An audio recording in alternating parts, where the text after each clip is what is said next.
Bonjour à tous, très heureuse de vous retrouver sur Public Sénat. Je vous propose ce matin de suivre un débat qui a eu lieu dans l'hémicycle hier au Sénat, un débat préalable au Conseil européen, conseil qui aura lieu demain et après-demain à Bruxelles. Il portera notamment sur les questions de sécurité et de défense, mais aussi et surtout sur les questions migratoires et notamment sur l'accord entre l'Union européenne et la Turquie. Je vous rappelle que ce matin, et ce malgré la trêve, les combats ont repris à Alep.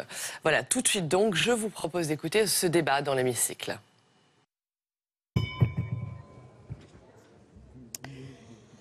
Alors, la séance est reprise. L'ordre du jour appelle le débat préalable au Conseil européen des 15 et 16 décembre à la demande de la Commission des affaires européennes.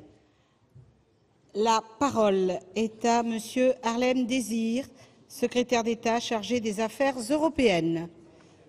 Vous avez la parole, Monsieur le ministre.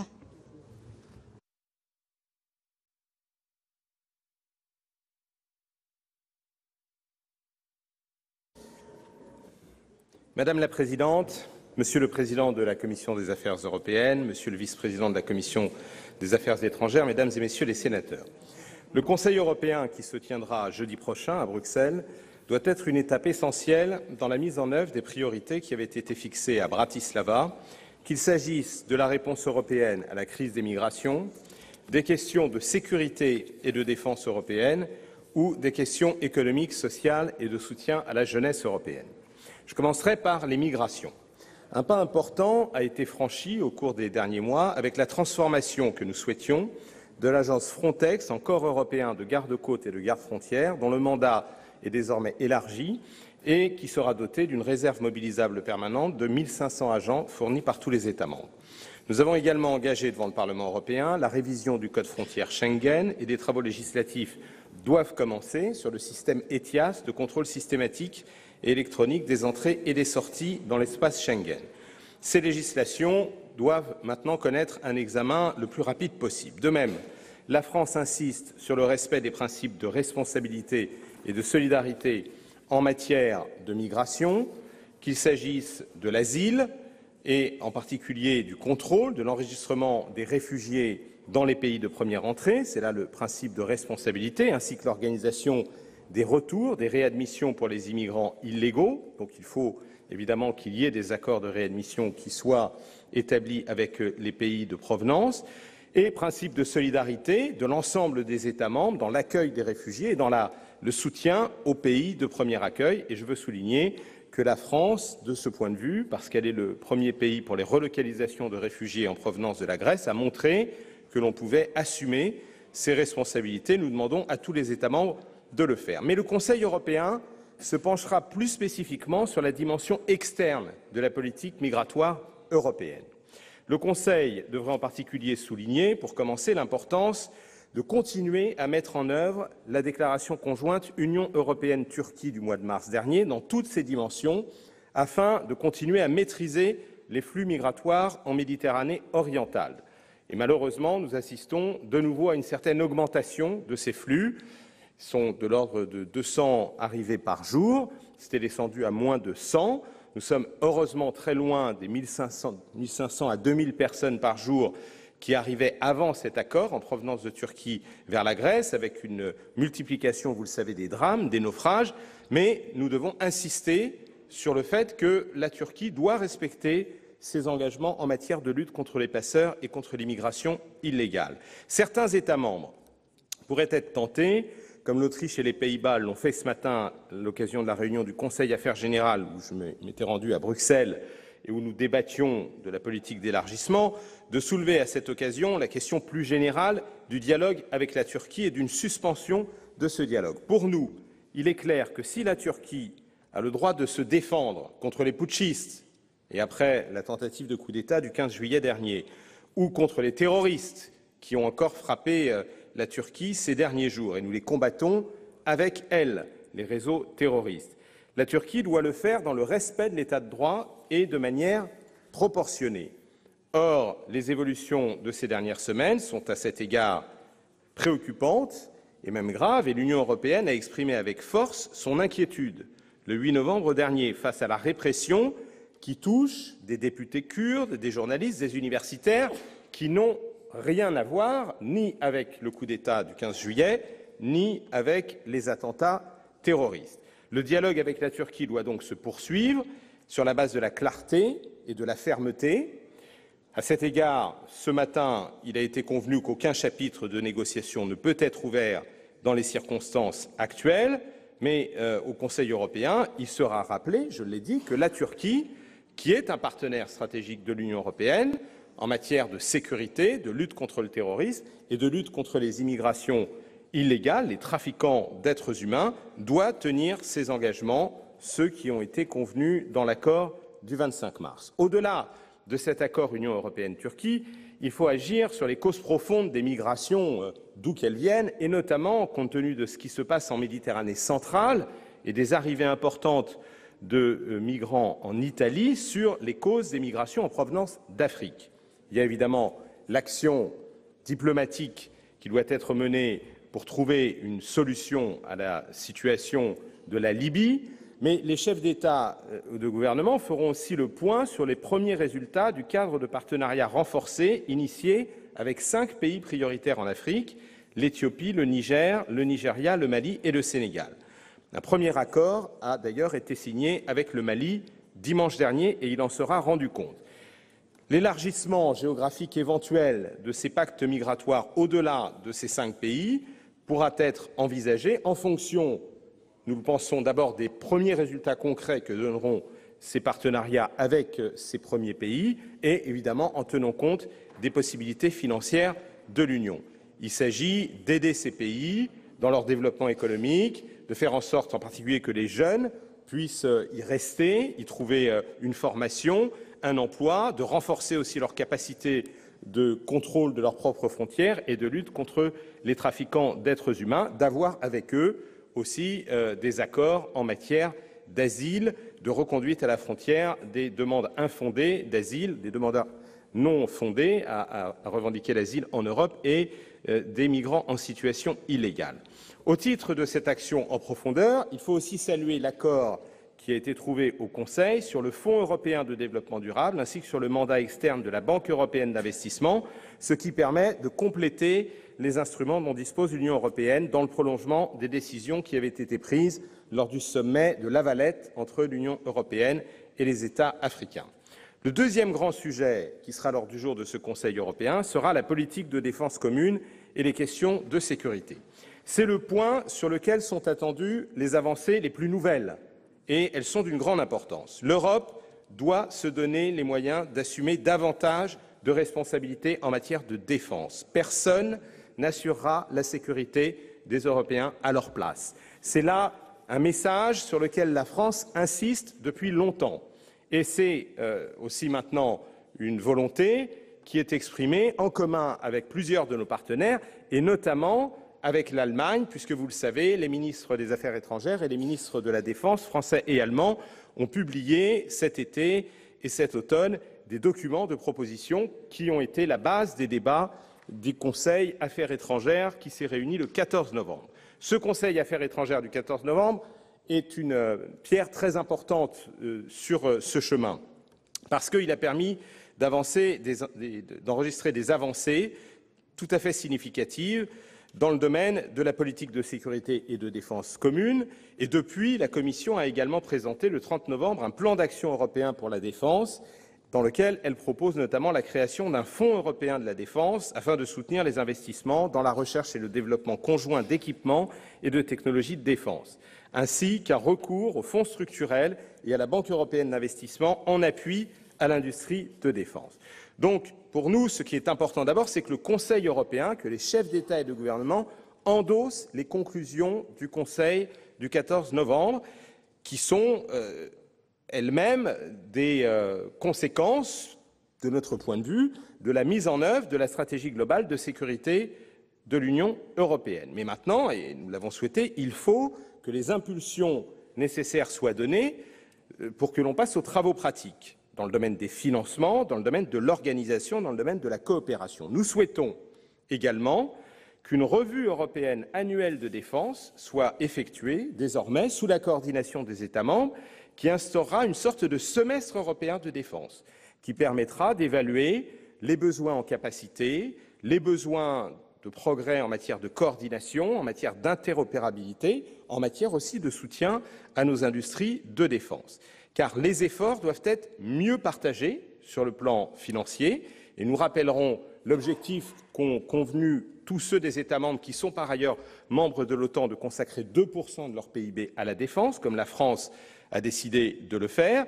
Donc, des efforts mieux partagés et mieux coordonnés dans tous les domaines, et j'évoquais en particulier ceux qui visent à soutenir la base industrielle et technologique de défense, parce que c'est aussi une condition de l'autonomie. De même, nous devons avancer dans le domaine des opérations extérieures communes menées sous l'égide de l'Union européenne, et donc réviser le mécanisme de financement Athéna, mais aussi établir une capacité de conduite et de planification permanente, le terme qui est aujourd'hui utilisé, mais qui en fait signifie qu'il faut aller vers un état-major européen. Nous devons, de ce point de vue, aller plus loin que les actuels battle groups qui n'ont d'ailleurs pas été utilisés. Et nous devons aussi renforcer les soutiens aux capacités de défense des États partenaires, en particulier en Afrique, ce qui s'appelle maintenant CBSD, et qui est un des éléments de notre projection de stabilité à partir de nos propres capacités. Tout cela pourra amener, le moment venu, et si cela est nécessaire, à mettre en place une coopération structurée permanente de ceux des États membres qui sont prêts à avancer davantage dans ce domaine, si d'autres ne le voulaient pas. Mais aujourd'hui, nous voulons avancer avec l'ensemble des États membres. Sur les enjeux de sécurité intérieure, beaucoup a également été fait, notamment sous l'impulsion des ministres de l'Intérieur français et allemands. J'ai évoqué certains aspects, mais je veux aussi insister sur l'adoption de la directive sur la lutte contre le terrorisme, ainsi que des propositions sur le contrôle des armes à feu et la lutte contre le blanchiment. La mise en œuvre effective de la directive sur le PNR est également très importante, ainsi que l'interopérabilité de nos systèmes d'information et, je l'ai dit, la mise en place des contrôles à l'entrée et à la sortie dans le cadre du paquet Frontières intelligentes. Enfin, mais je vois que je suis arrivé au temps où je dois conclure, ce Conseil européen reviendra sur les priorités qui avaient été fixées à Bratislava en matière de croissance, d'emploi et de soutien à la jeunesse. De ce point de vue, ce qui est important, c'est que nous soyons parvenus à un accord pour étendre le plan Juncker, qui passera de 315 milliards d'euros à 500 milliards d'euros, et pour prolonger et étendre l'initiative européenne pour la jeunesse et le financement de la garantie pour la jeunesse. Évidemment, ce Conseil, au-delà du Conseil européen lui-même, sera l'occasion pour les 27 de se retrouver pour faire le point sur la préparation des négociations en vue de la sortie du Royaume-Uni de l'Union européenne, avec un principe, maintenir l'unité des 27, le lien entre les 4 libertés du marché unique et le fait qu'à l'issue de ces négociations, en aucun cas, un État tiers ne pourra être dans une position plus favorable qu'un État membre. Mais je suis évidemment à votre disposition dans le débat pour revenir sur les dispositions qui seront établies entre les 27 concernant la conduite et la méthode des négociations qui devront être engagées avec le Royaume-Uni dès que Theresa May, comme elle s'y est engagée, c'est-à-dire au plus tard avant la fin du mois de mars 2017, aura enclenché la procédure de l'article 50. Voilà, mesdames et messieurs les sénateurs, les principaux points qui seront en débat lors de ce Conseil européen, qui reviendra aussi évidemment sur la situation en Syrie, sur l'urgence humanitaire à Alep et sur la nécessité d'une solution politique à la crise syrienne. Je vous remercie. Merci, Monsieur le Ministre. Et vous aurez du temps encore après. Alors, j'indique au Sénat que la conférence des présidents a décidé d'attribuer un temps de parole de 8 minutes aux orateurs de chaque groupe politique et de 5 minutes à la réunion administrative des sénateurs ne figurant sur la liste d'aucun groupe. La Commission des affaires étrangères, de la défense et des forces armées et la Commission des affaires européennes interviendront ensuite durant 8 minutes chacune. Le gouvernement répondra aux commissions et aux orateurs.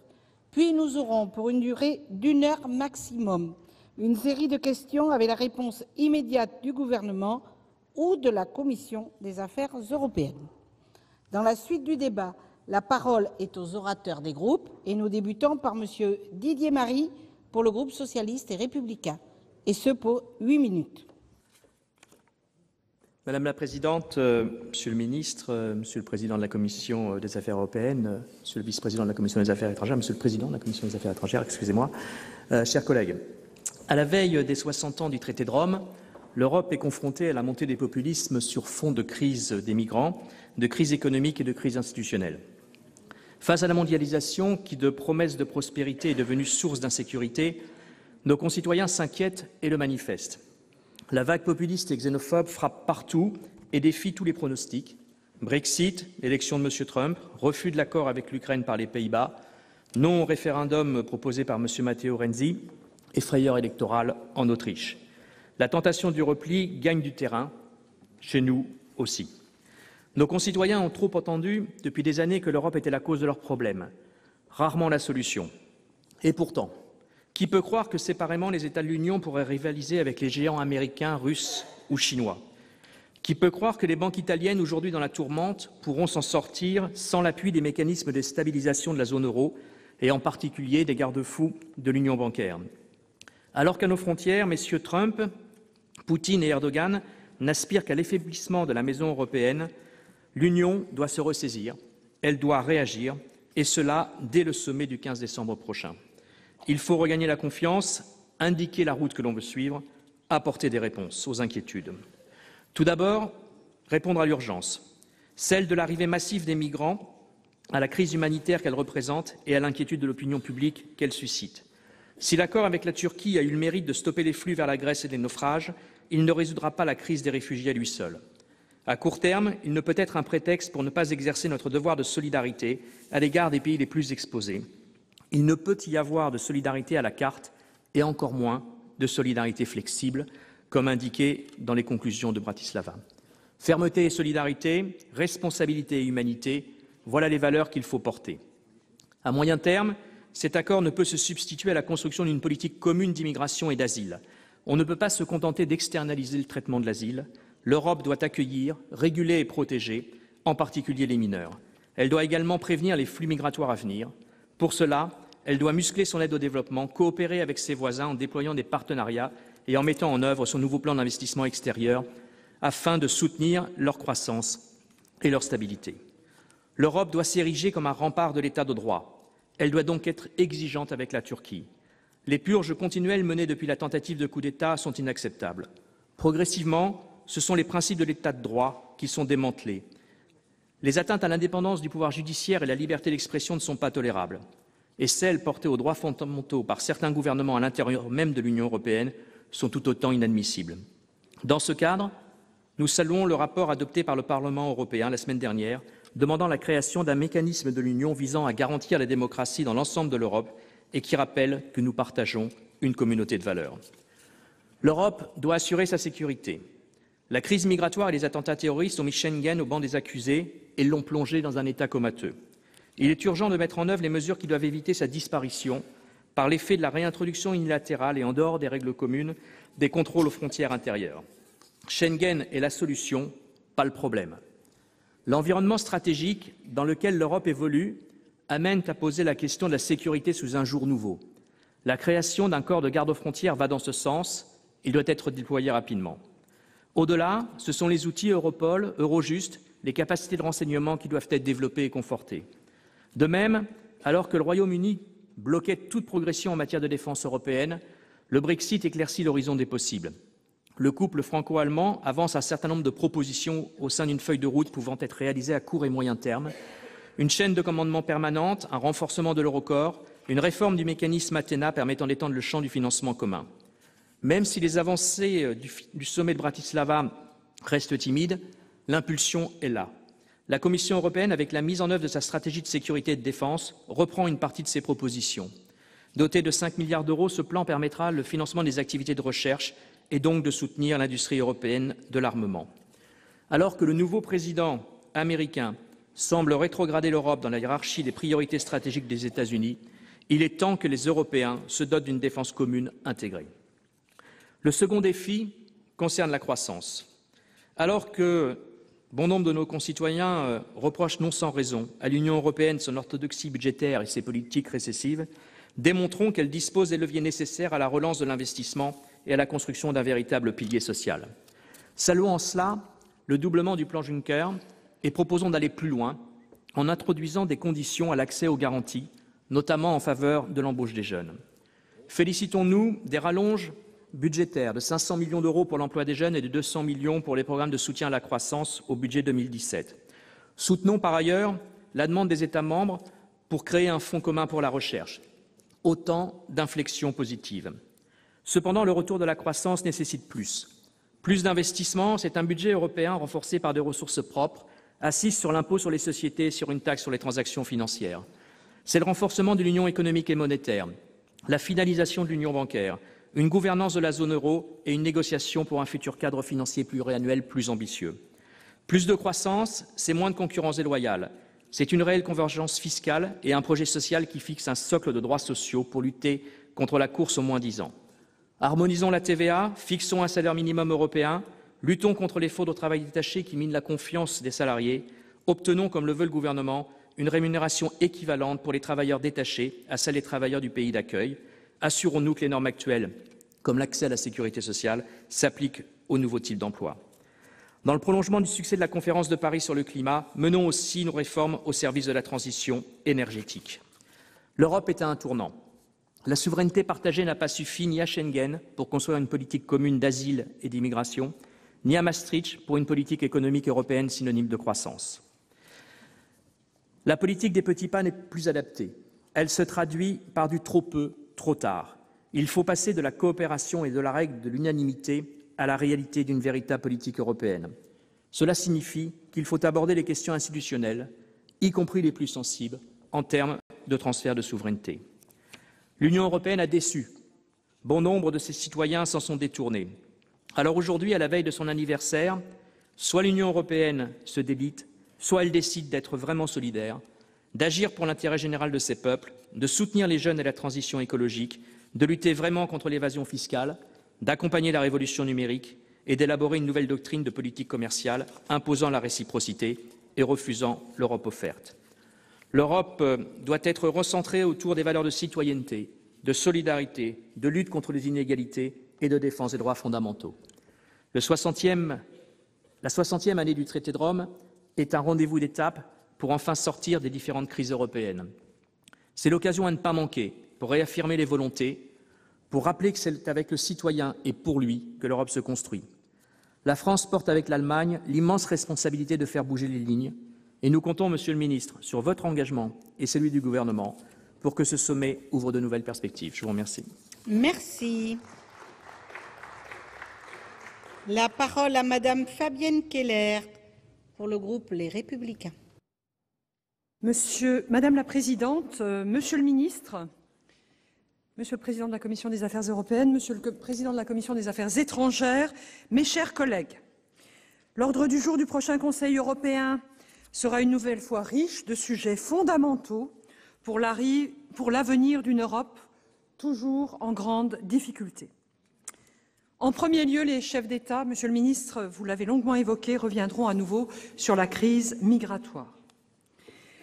Les chiffres des arrivées pour 2016 sont sans commune mesure avec ceux de 2015, mais ils restent à un niveau très élevé, en particulier sur la route de la Méditerranée centrale. Quant à la route de la Méditerranée orientale, elle reste tributaire de notre relation avec la Turquie, qui ne cesse, Monsieur le Ministre, de se détériorer au fil des mois et de la dérive autoritaire d'Ankara.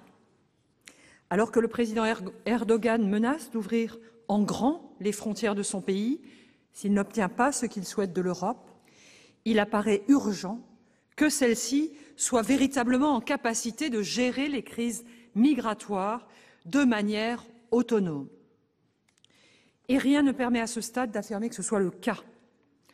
En matière d'asile, par exemple, les difficultés liées à la réforme du système de Dublin ou le concept de solidarité flexible du groupe de Visegrad laissent perplexes quant à la capacité des États membres à développer une vision commune. En matière de sécurisation des frontières également, les lacunes sont encore profondes. Nous nous réjouissons de la décision du Parlement européen, du principe de création du corps européen de garde-côtes et de garde-frontières.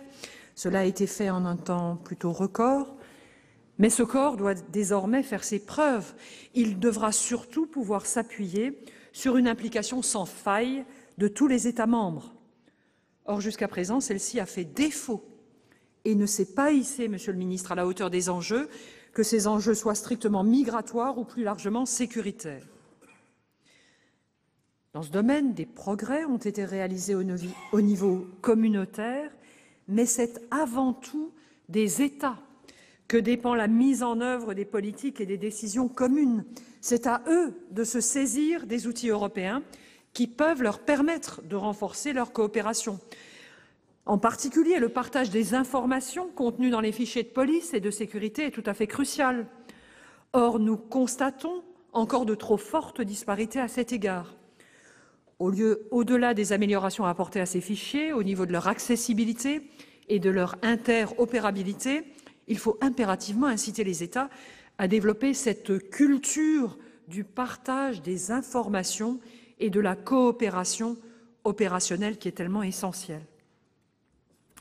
Il en va de même pour la sécurité extérieure. La Commission européenne a récemment proposé un Fonds européen de la défense, agissant à la fois sur la recherche et les capacités. Mais cette initiative ne pourra prospérer, en particulier sur son volet capacité, que si les États membres se décident à engager, mais vous l'avez évoqué, Monsieur le Ministre, des politiques d'investissement et d'acquisition à la fois communes et ambitieuses.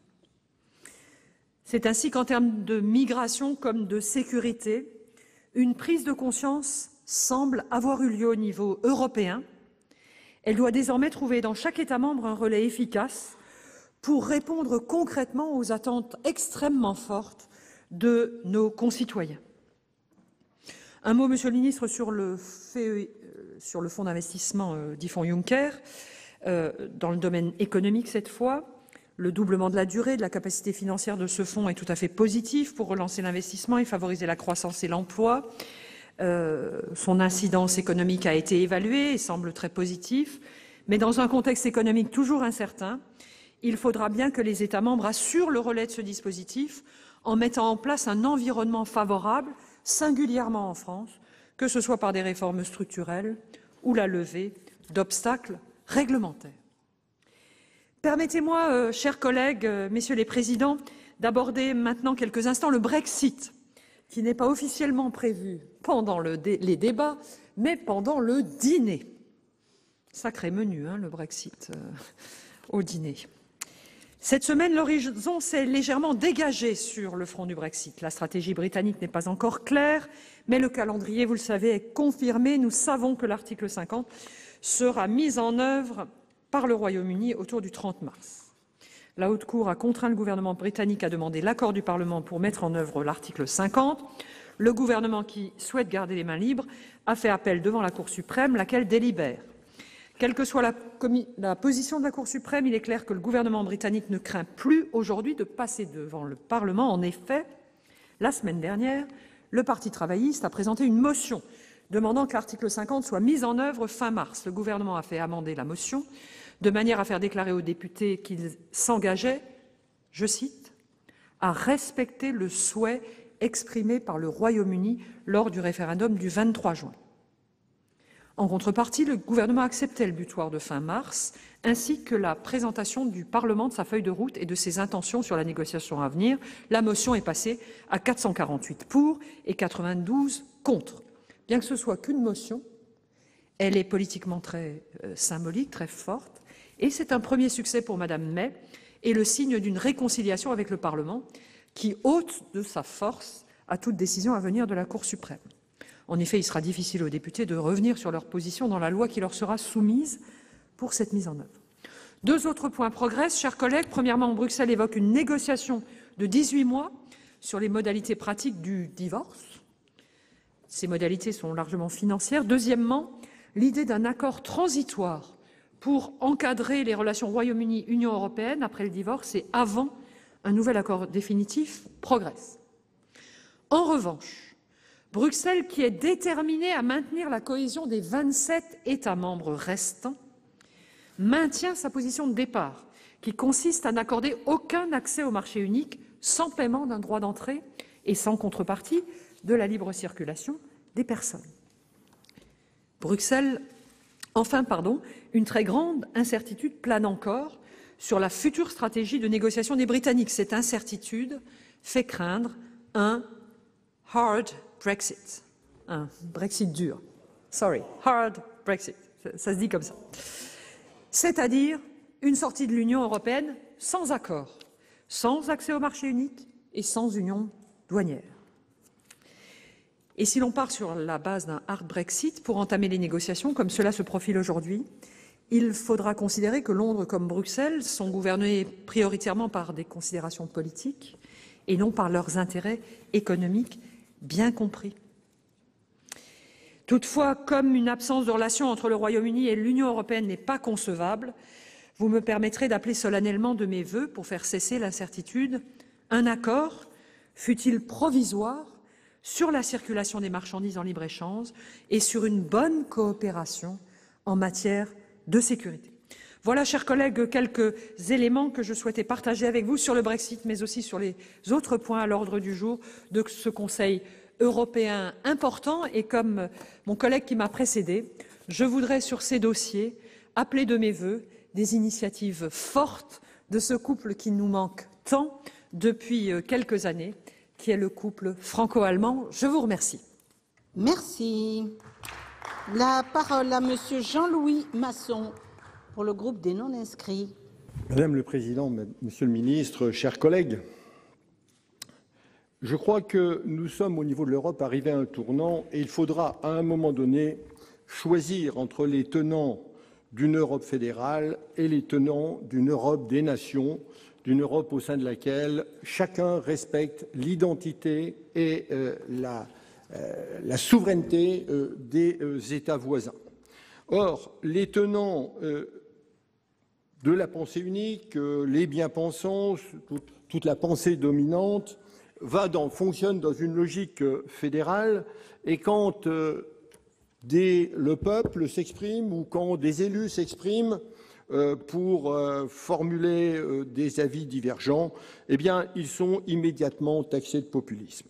Sous couvert de défendre la démocratie, en fait, ces tenants de la pensée unique veulent instaurer une véritable tutelle européenne sur les États.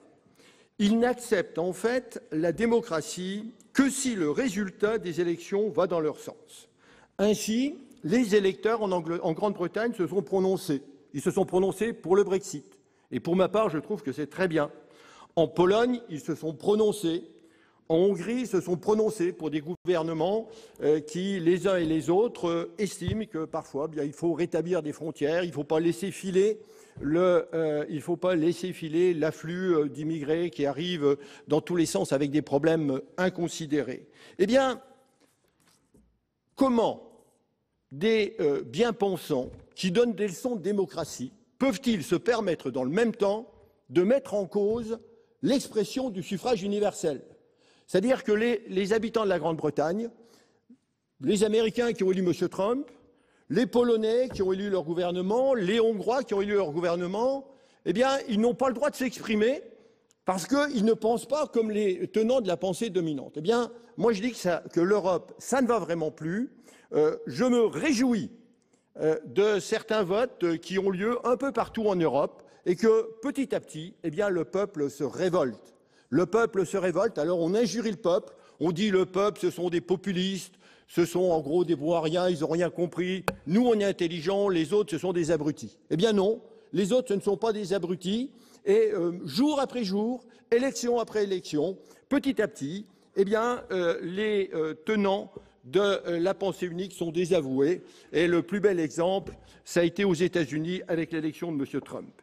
Et je crois qu'il est indécent que tous ces Européens, ces pro-européens, ces tenants européens de la liberté, sous couvert de la démocratie, se soient permis, et que des dirigeants européens se soient permis de mettre en cause l'élection de M. Trump. Mais est-ce que d'abord, c'est à nous de nous intéresser de ce qui se passe aux de juger ce qui se passe aux États-Unis, et encore plus, comment ces soi-disant démocrates peuvent-ils avoir l'impudence de mettre en cause le résultat des élections?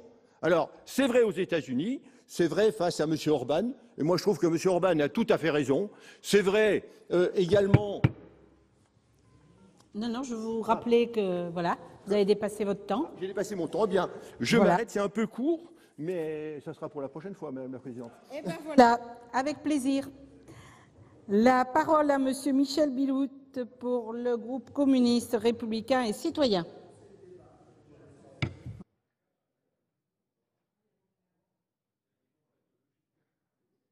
Je vais faire très attention. Madame la Présidente, Monsieur le Secrétaire d'État, mes chers collègues, le Conseil européen des 15 et 16 décembre prochains examinera les questions relatives aux migrations, la sécurité, l'économie et la jeunesse, ainsi que les relations extérieures. Cette réunion du Conseil européen intervient alors que le budget européen 2017 vient d'être adopté, avec 2 axes prioritaires, la question migratoire et le chômage, un choix révélateur des tensions qui traversent l'Union européenne dans un contexte politique et économique difficile, alors que la Cour suprême britannique débat du Brexit, que le président du Conseil italien, Matteo Renzi, vient de démissionner après les résultats du référendum anti-euro, que la dette grecque doit plus que jamais être traitée de façon solidaire, que la poussée des populismes inquiète et que la question de la résolution de la vague migratoire pèse sur l'ensemble des pays de l'Union. En matière de réforme du régime d'asile européen commun, de politique migratoire, le Conseil européen abordera l'évaluation des cadres de partenariat pour les migrations, ainsi que les pactes avec les pays africains, l'évaluation des avancées législatives concernant le plan d'investissement extérieur et l'examen de la mise en œuvre de la déclaration UE-Turquie. Permettez-moi de consacrer quelques minutes à ce sujet qui pose la double question de la capacité de l'Union européenne à répondre avec responsabilité au mouvement migratoire et à celle de ne pas brader les valeurs qui la constituent face à un gouvernement brutal qui foule aux pieds l'état de droit tout en prétendant vouloir intégrer l'Union européenne. Le rapport de la mission d'information du Sénat concernant la mise en œuvre de l'arrangement entre l'UE et la Turquie, adopté à l'unanimité, rappelle que cet accord ne peut constituer la réponse la plus appropriée aux migrations. Il est fragile, ambigu, ne répond que très partiellement aux difficultés rencontrées et surtout permet au président Erdogan de se livrer à un chantage quasi permanent face à ceux qui lui reprochent sa politique d'extrême répression de toute forme d'opposition. Si l'accord peut à la rigueur répondre à une situation de crise, comme il l'a démontré en freinant momentanément les déplacements de population, il est loin de répondre à un mouvement migratoire pérenne qui sera alimenté de plus en plus par la démographie, le réchauffement climatique, l'économie, les guerres ou les répressions politiques.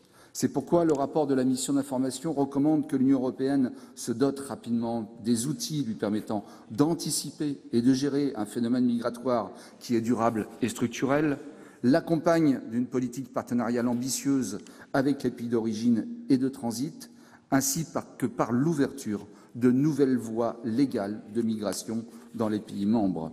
Il n'est pas acceptable en la matière de se limiter au renforcement de la protection des frontières extérieures. L'Union européenne doit s'emparer de ces questions et les intégrer à sa politique extérieure afin d'œuvrer à la résolution ainsi qu'à la prévention des crises générant les flux migratoires.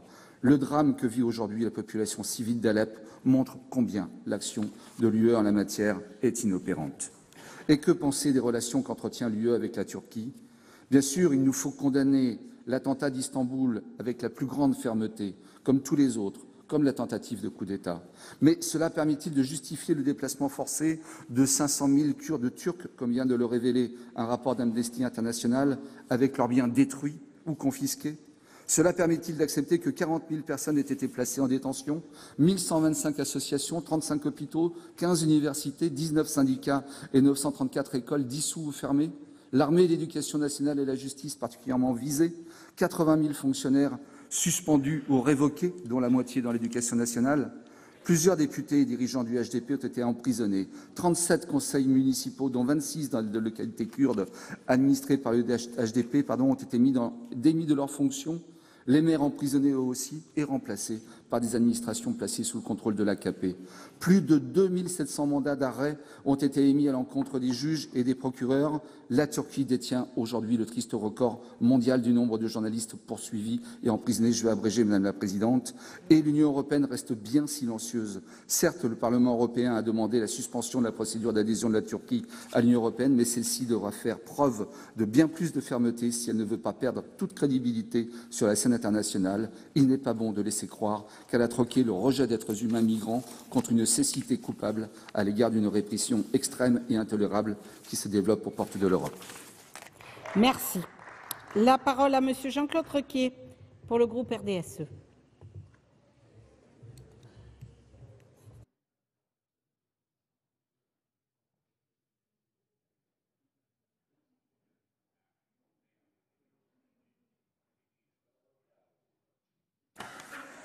Madame la Présidente, Monsieur le Ministre, Messieurs les Présidents des commissions, mes chers collègues, si la question migratoire ne fait plus quotidiennement la une de l'actualité, elle demeure néanmoins une réalité préoccupante sur le terrain et donc il n'est pas surprenant de la retrouver à l'agenda de l'Union européenne. La feuille de route jointe à la déclaration de Bratislava rappelle un certain nombre d'objectifs à atteindre que le dernier Conseil européen a réaffirmé, parmi lesquels celui de ne plus connaître des flux incontrôlés comme ceux qu'on a vécus au cours de l'année 2014, depuis 2014.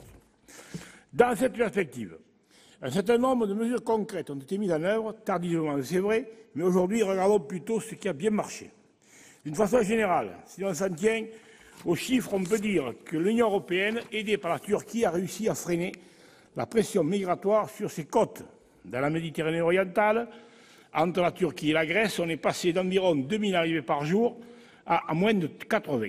L'accord entre l'Union européenne et la Turquie du 18 mars 2016 a donc permis d'opérer une déflation des flux, même si ceux-ci restent importants en Méditerranée centrale. Dans le cadre de cet accord, la réinstallation des Syriens en Europe semble avoir bien fonctionné, avec 3 fois plus de personnes réinstallées que de migrants renvoyés depuis les îles grecques. Cependant, d'un point de vue global, la politique européenne de réinstallation menée depuis 2013, et en particulier le seuil défini en juillet 2015 de 22 504 personnes, est loin d'être atteint. Le dernier Conseil avait appelé à amplifier les efforts. Il faut tenir nos promesses, surtout lorsqu'on sait que le Canada a déjà intégré 25 000 Syriens l'année dernière et les Américains 85 000. La maîtrise des flux, c'est avant tout, mes chers collègues, la surveillance des frontières communes de l'Union européenne et le maintien de l'espace Schengen, nous en reparlerons. Au-delà de la seule gestion quantitative du problème migratoire, la mise en œuvre du système ETIAS va permettre un meilleur filtrage des entrées. C'est indispensable dans le cadre de la lutte contre le terrorisme. On peut se féliciter aussi de la création, ça a été dit, du Corps européen de garde-frontières et de garde-côtes qui a enfin vu le jour le 6 octobre dernier. Le nouveau Frontex va progressivement voir ses moyens financiers et humains progresser, la France contribuant honorablement à cet outil. Mais le travail de l'agence n'a de sens que si, dans le même temps, l'Union européenne a la capacité juridique de traiter la question des migrants au-delà de leur contrôle, accueil ou éventuel refoulement. Je pense notamment au droit d'asile, dont on souhaite une meilleure harmonisation au niveau européen. Le 13 juillet dernier, la Commission a présenté le nouveau paquet asile, mais de la Suède à l'Autriche, la tradition d'accueil des réfugiés n'est pas tout à fait la même. Il me semble difficile d'aboutir à terme à une véritable uniformisation, ce qui n'empêche pas cependant d'instaurer quelques règles à faire respecter par tous les États. À cet égard, s'agissant de la Convention de Dublin, la décision de la Commission européenne la semaine dernière de rétablir son fonctionnement normal ne doit pas empêcher un débat sur un mécanisme qui fait actuellement peser la charge sur un nombre limité d'États membres. Le prochain Conseil européen prévoit également aussi d'évoquer l'avancement des pactes avec les pays africains choisis. Il est bien évident que la gestion des flux migratoires doit se faire en relation avec les pays de départ, comme cela a été rappelé l'an dernier au sommet de La Valette. Le RDSE partage la vision d'une approche stratégique de l'Union européenne dans le cadre de partenariats avec des pays tiers, sous réserve que la coopération avec quelques pays africains choisis pour la lutte contre l'immigration ne remette pas en cause notre tradition d'accueil des réfugiés. Mes chers collègues, globalement, les mesures mises en œuvre par l'Union européenne vont dans le bon sens, mais on ne saurait oublier que derrière les pics exceptionnels de migration, c'est un phénomène durable et l'Union européenne sera toujours sous la pression de tous ceux qui n'ont aucune perspective ni aucun avenir chez eux. Aussi, c'est presque sans transition que j'aborde le volet économique de l'Union européenne, car celle-ci sera d'autant plus accueillante qu'elle aura les moyens économiques d'offrir un avenir à ceux qui n'ont plus rien. Sur le front de la croissance, on observe un redressement de la zone euro, mais le rythme de cette amélioration reste très modéré. Comme j'ai déjà eu l'occasion de le rappeler lors du dernier débat préalable au Conseil européen, l'action économique de l'Union européenne doit être guidée selon 3 axes. D'abord, le soutien à la croissance est bien entendu une première nécessité, et c'est dans cette optique que le plan d'investissement, dit plan Juncker, a rempli son rôle, même s'il ne peut pas tout. Depuis 2015, l'investissement a repris, cette hausse devrait se poursuivre en 2017. Cependant, il est difficile à ce stade de mesurer les effets macroéconomiques de ce redécollage de l'investissement, mais près de 14 000 petites et moyennes entreprises dans 26 États membres bénéficieraient du Fonds européen pour les investissements stratégiques. Peut-être avez-vous, Monsieur le Ministre, des indications sur les retours en France de cette politique de soutien à l'investissement. Le deuxième axe concerne la poursuite de la coordination des politiques économiques et budgétaires, un objectif des différents traités. Certes, nous avons progressé s'agissant des politiques budgétaires avec l'instauration du semestre européen. Mais la convergence comptable est une chose et l'harmonisation des règles en est une autre. Sur le plan fiscal et social, on a souvent regretté les conséquences de la concurrence intra-européenne. Aujourd'hui, même si les choses progressent lentement, on peut se réjouir de l'avancée des dossiers comme celui de la nouvelle proposition d'assiette commune d'impôt sur les sociétés, ACCIS, ou encore de la révision de la directive de 1996 sur les travailleurs détachés, même si les désaccords entre États membres ne sont pas tous éteints. Enfin, mes chers collègues, le troisième principe que je voudrais rappeler est celui de la protection du marché européen quand celui-ci est clairement menacé. C'est un débat que nous avons eu dans le cadre de discussions liées au CETA et au TTIP pour souvent déplorer la faiblesse de l'Union européenne. Pourtant, on peut observer un changement de paradigme, comme l'illustre la position de l'Europe à l'égard de la Chine. En effet, Pékin ne bénéficiera pas du statut d'économie de marché dans le cadre de l'OMC, qui devait lui revenir le 11 décembre.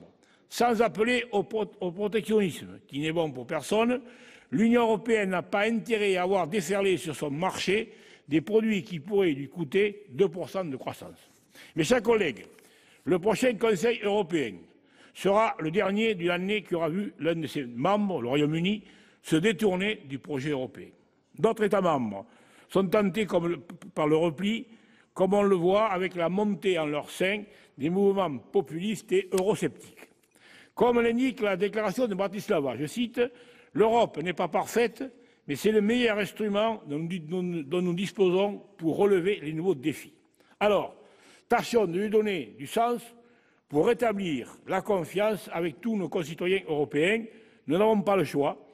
La solution à nos crises passe par l'Europe, plus d'Europe et surtout mieux d'Europe. Oui, l'Europe reste notre meilleure protection et devrait être en même temps notre rêve commun. Merci. Alors, la parole désormais à Monsieur Claude Kern pour le groupe UDI-UC.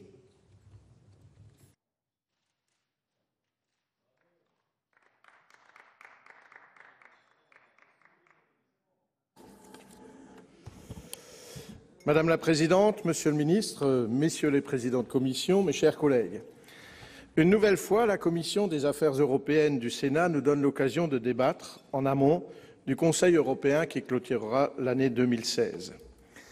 Dernier temps fort, si nous l'associons à la réunion informelle des 27 dirigeants, dernier temps fort d'une année faite de rebondissements pour l'Union européenne. Si le Grexit a largement vampirisé les débats en 2015, le Brexit s'est invité en 2016 dans un contexte toujours plus tendu, lié notamment à la crise migratoire et au terrorisme. Tout cela sur fond d'instabilité politique générale entre la menace d'une extrême droite à la présidence autrichienne, l'éviction de Matteo Renzi en Italie, l'élection de Donald Trump aux États-Unis ou encore le conflit en Syrie. Dans ce contexte, l'Europe poursuit son chemin.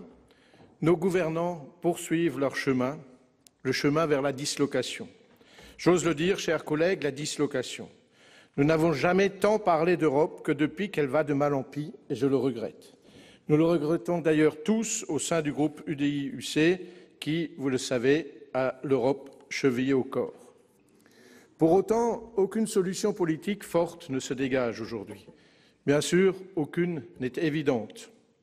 S'agissant de la crise migratoire qui fragilise l'équilibre des dispositifs assurant la libre circulation des personnes au sein de l'espace Schengen, elle ne pourra trouver que des réponses complexes et multiples au sein de l'Union européenne, aux portes de l'Union, mais aussi sur les continents africains et asiatiques meurtris par les guerres et l'instabilité politique. Néanmoins, il y a des terrains sur lesquels nous avons davantage de marge de manœuvre à court terme. Le renforcement de la coopération avec la Turquie acté au printemps a été une avancée considérable, mais je pense qu'il faut aller plus loin.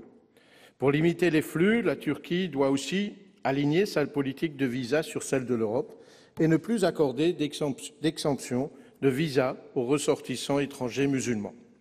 Cependant, chers collègues, il est une réalité. Les relations entre Bruxelles et Ankara se détériorent de jour en jour et le président turc n'hésite pas à verser dans le chantage à l'ouverture des frontières, pour ne citer que cela. La diplomatie est certes affaire d'équilibre, mais l'apaisement des relations ne peut se faire à n'importe quel prix et je vous demande, Monsieur le ministre, d'être intransigeant sur le respect des droits de l'homme, bafoués au quotidien depuis des mois par le président Erdogan. Un autre levier pourrait être sanctionné à l'échelle européenne, avec des effets à moyen terme. Il est, à mon sens, indispensable de se doter rapidement d'une politique commune de l'asile et de renforcer les contrôles aux frontières Schengen avec la création d'une véritable police des frontières, Monsieur le ministre. Ce sont des pistes de réponse parmi d'autres. Certes, aucune n'est simple, toutes sont techniques. Mais au-delà des mesures techniques, c'est bien une réponse politique qu'il faut apporter à la crise des migrants. Le constat est le même s'agissant de la sécurité et de la lutte contre le terrorisme. À quand une coopération pleine et entière entre les États membres en matière de sécurité extérieure et de défense? Je veux à ce propos souligner le travail efficace de notre collègue Yves Pozzo-di-Borgo, qui a porté une résolution européenne sur les perspectives de la politique de sécurité et de défense commune. Cette résolution est allée jusqu'au sommet de Varsovie de l'OTAN et correspond à la déclaration du 14 novembre des ministres de la Défense. La problématique est toujours la même. Seule la volonté politique nourrit le changement. Or, l'Europe politique, Monsieur le ministre, nous en sommes loin, très loin. Les preuves sont nombreuses, mais la gestion du Brexit avant et après le vote des Britanniques a révélé à quel point l'Europe manque cruellement de pilotage politique. Nous attendons sur ce sujet des avancées concrètes à l'issue de la réunion informelle des 27 dirigeants européens dédiés à cette question. Car le statu quo actuel n'est plus supportable. Or, je crains fort, Monsieur le ministre, que l'agenda électoral du couple franco-allemand, si tant est qu'il existe encore vraiment, ne mette encore plus à mal l'Europe. De fait, la situation politique est gelée dans ces deux pays d'ici aux élections générales. Pourtant, elles ont lieu en mai-juin en France et en septembre en Allemagne. Autrement dit, une longue année au cours de laquelle aucune décision courageuse ne pourra être envisagée pour l'Europe. Mais le monde ne s'arrête pas de tourner pendant que la France et l'Allemagne renouvellent leur personnel politique. L'Europe est aujourd'hui à un nouveau tournant de son histoire, un entre-deux qui explique qu'elle suscite fascination et rejet, qu'elle nourrisse espoir et frustration. L'Europe unie est le seul vecteur d'une autre mondialisation plus progressiste et plus humaniste. L'Union européenne a besoin d'un nouveau projet, d'une nouvelle étape, celle de l'intégration politique. C'est la condition pour répondre aux crises que nous traversons et pour faire de l'actuelle Europe entité économique une Europe puissance capable de peser dans les affaires du monde. La seule manière de sauver l'Europe et de lui donner véritablement du sens, c'est de la sortir du gué dans lequel elle peine toujours plus à sortir. Il devient urgent de lancer les bases d'une véritable Europe politique. Or, pour cela, Monsieur le ministre, il faut sortir de l'enlisement dans lequel nous sommes. Aussi, je souhaite connaître votre position sur les conditions de la sortie du Royaume-Uni. Il faut, à mon sens, faire preuve de la plus rigoureuse des vigilances pour ne pas céder au chantage des Britanniques qui, depuis l'origine, ne cessent de vouloir nous imposer leur calendrier et leurs conditions. Par ailleurs, je tiens à vous interroger, Monsieur le ministre, sur un tout autre théâtre. Quelles mesures envisagez-vous pour mettre un terme aux crimes de génocide perpétrés en Syrie? Je vous remercie. Merci. Désormais, la parole est à Monsieur André Gattolin pour le groupe Les Écologistes.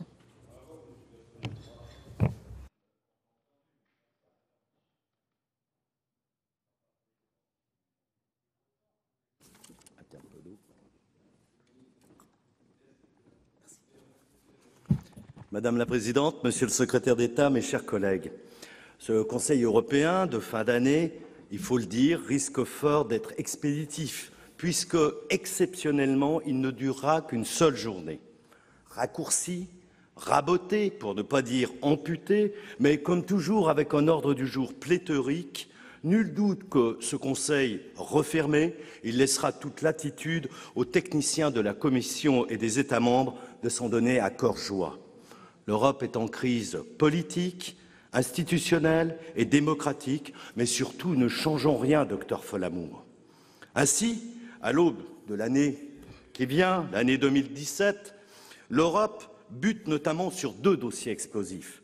Le Brexit, naturellement, apparu en cours d'année et dont les contours et le calendrier demeurent encore des plus flous, et la crise des réfugiés qui s'éternise et s'accentue sans fin, en particulier au sud de l'Europe.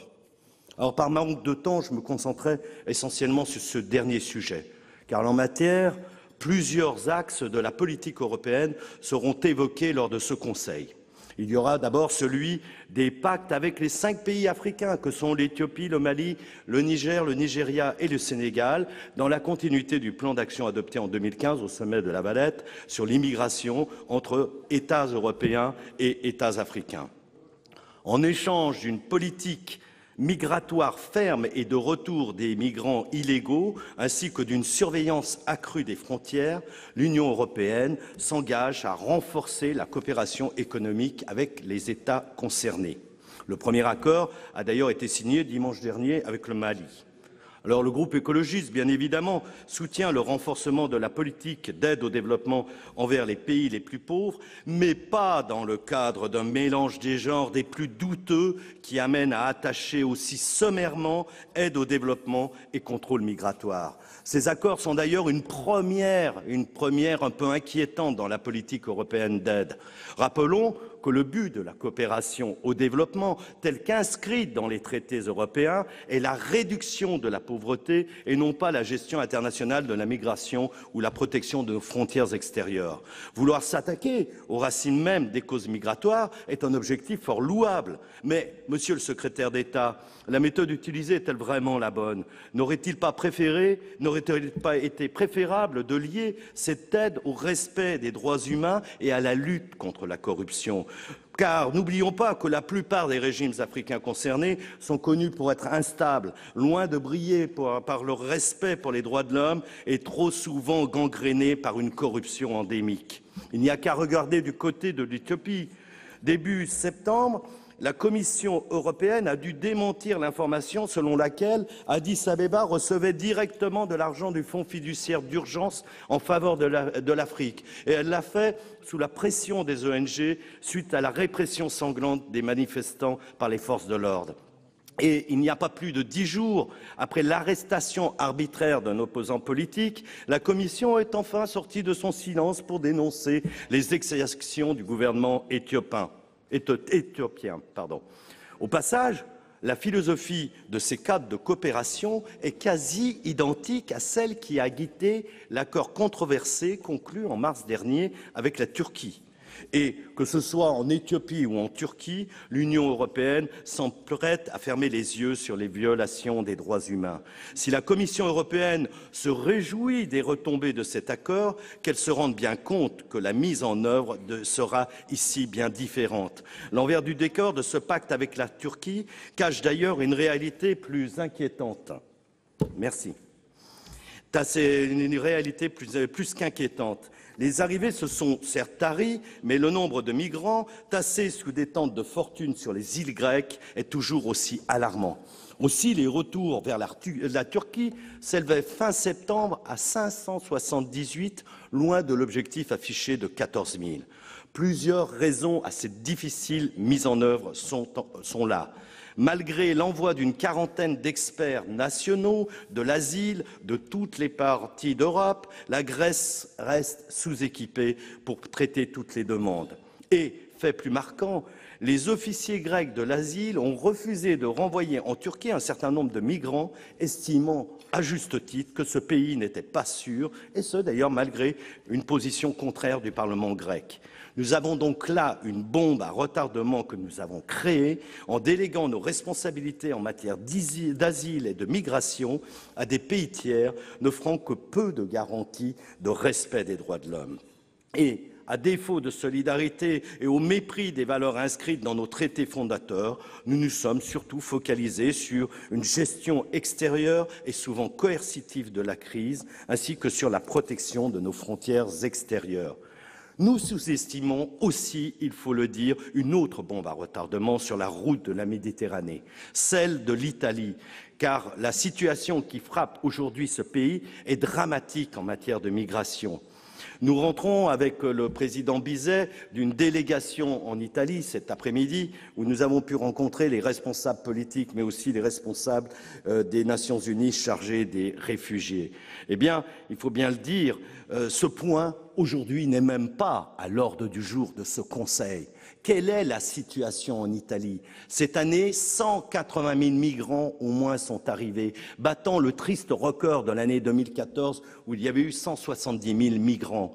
Et le chiffre a explosé. Les conditions d'accueil sont insupportables. C'est au cours des 4 années 600 000 à 700 000 personnes qui sont arrivées dans ce pays. Alors, on se targue, on est heureux, on se félicite, on se gargarise à l'envi de l'incroyable effort européen fait pour renforcer Frontex ou l'opération Triton. Mais de qui se moque-t-on? Qui paye cette solidarité? Le sauvetage en mer, par exemple, sur les larges côtes italiennes et au-delà dans leur zone économique, qui est de la responsabilité du droit international de venir en aide aux personnes en danger de mort, eh bien, qui l'assume? À 60% l'Italie, à 25% les ONG et à peine 10 à 15% par Frontex. Voilà la réalité. Qui paye principalement pour ce sauvetage en mer? À 80% et l'accueil, à 80% l'Italie et l'Italie seule. Cette année, cela coûtera 1,5 milliard au budget de l'Italie, après 1,3 milliard l'an passé. Alors dans quel monde vivons-nous? Sommes-nous en Europe? Sommes-nous proches de nos voisins? Aidons-nous l'Italie? Non, débrouillez-vous, assurez les frontières. Et je vais vous dire, quand nous discutons avec M. Stéphane Jacquemet, délégué au Haut Commissariat aux réfugiés de nos Nations Unies, responsable de l'Europe du Sud, eh bien nous avons de quoi, je vois mon collègue aussi Danesi qui était avec nous dans cette délégation, nous avons de quoi être inquiets et à nous inquiéter, pas seulement de ce qui se passe en Italie ou la situation des migrants, mais à nous inquiéter de nous-mêmes, de ce que nous sommes et de ce que nous prétendons représenter. Parce que la réalité aujourd'hui, c'est que les routes de la migration sont fermées. Et donc en Italie, ce ne sont plus 180 000 personnes qui viennent en passage pour traverser la France ou aller en Grande-Bretagne. Cette année, c'est 100 000 migrants des 180 000 arrivés qui demandent l'asile, une hausse de plus de 50% par rapport à l'année précédente. Alors, parlons de solidarité, gargarisons-nous, ce Conseil européen avance, tout est inquiétant. Et puis je terminerai sur la situation à Alep, parce que Alep, c'est le pire de la situation, parce que les gens qui sont massacrés aujourd'hui, humainement, individuellement, collectivement, familialement à Alep, qui sont ces gens? Ce sont les gens qui ne peuvent pas partir. C'est les gens qui sont bloqués parce que leur pauvreté est trop importante. Les seuls biens qui leur restent, c'est le bout de toit. Et on est en train de les laisser massacrer. Et je terminerai par ce scandale de l'ordre du jour du Conseil européen qui, de manière sibylline, dit la situation avec les autres pays et il y a la Russie. Parce qu'il ne faut pas mettre en cause la Russie dans cette situation. Ça va être comme la Turquie, ça va être nos meilleurs alliés, ça va être nos policiers de l'Europe, pendant que notre Europe, dans ses valeurs mêmes et dans ses valeurs démocratiques, s'effondrera. Je vous remercie. Merci. Dernier orateur inscrit, M. Éric Bocquet, pour le groupe communiste, républicain et citoyen.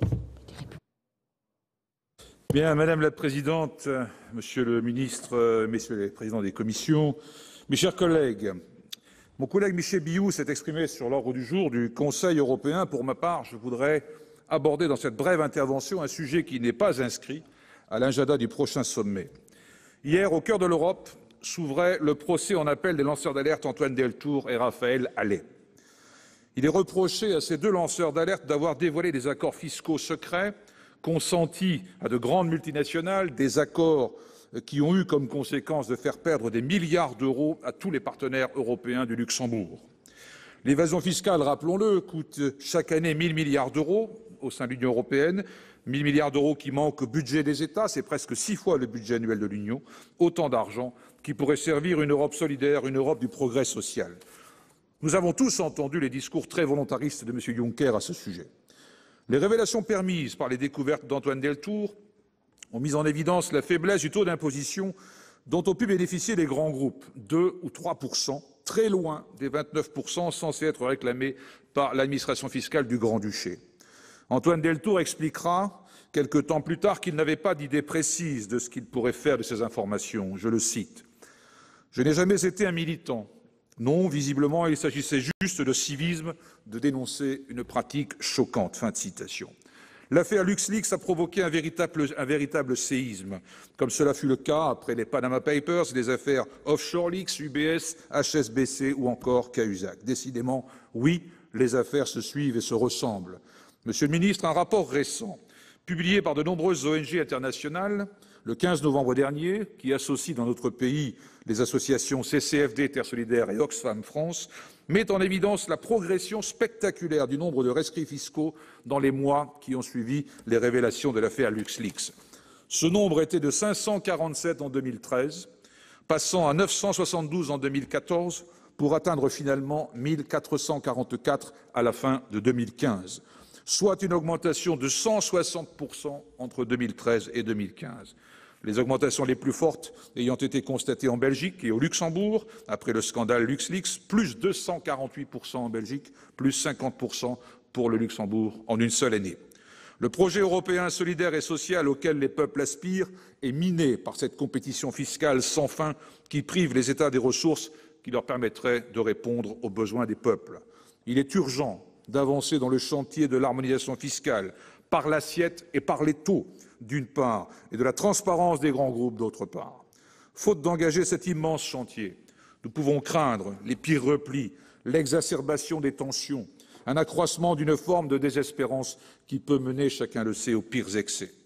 Nous avons l'impression, Monsieur le Ministre, que si le chantier de la construction de l'Union européenne avait commencé par l'harmonisation fiscale et l'harmonisation sociale il y a 60 ans, aujourd'hui, nous y serions avec un autre horizon. Mais le passé est un œuf cassé, l'avenir est un œuf couvé. Éluard. Vous nous pardonnerez, Monsieur le Ministre, de cette sortie d'agenda, mais la préoccupation relative à la situation des lanceurs d'alerte est une constante dans les interventions de notre groupe. Le groupe CRC, par la voix de mes collègues Patrick Abbat et Jean-Pierre Bosino, se sont saisis de ces sujets lors des débats sur la loi Sympa II ou celle portant sur la création, l'architecture et le patrimoine. Compte tenu de l'actualité, ce débat européen était une belle occasion d'évoquer à nouveau cette thématique. Je vous remercie. Merci beaucoup. Dans la suite du débat, la parole est à Monsieur Jean-Pierre Raffarin, président de la Commission des Affaires étrangères, de la Défense et des Forces armées. Vous avez la parole, Monsieur le Premier ministre. Merci, Madame la Présidente.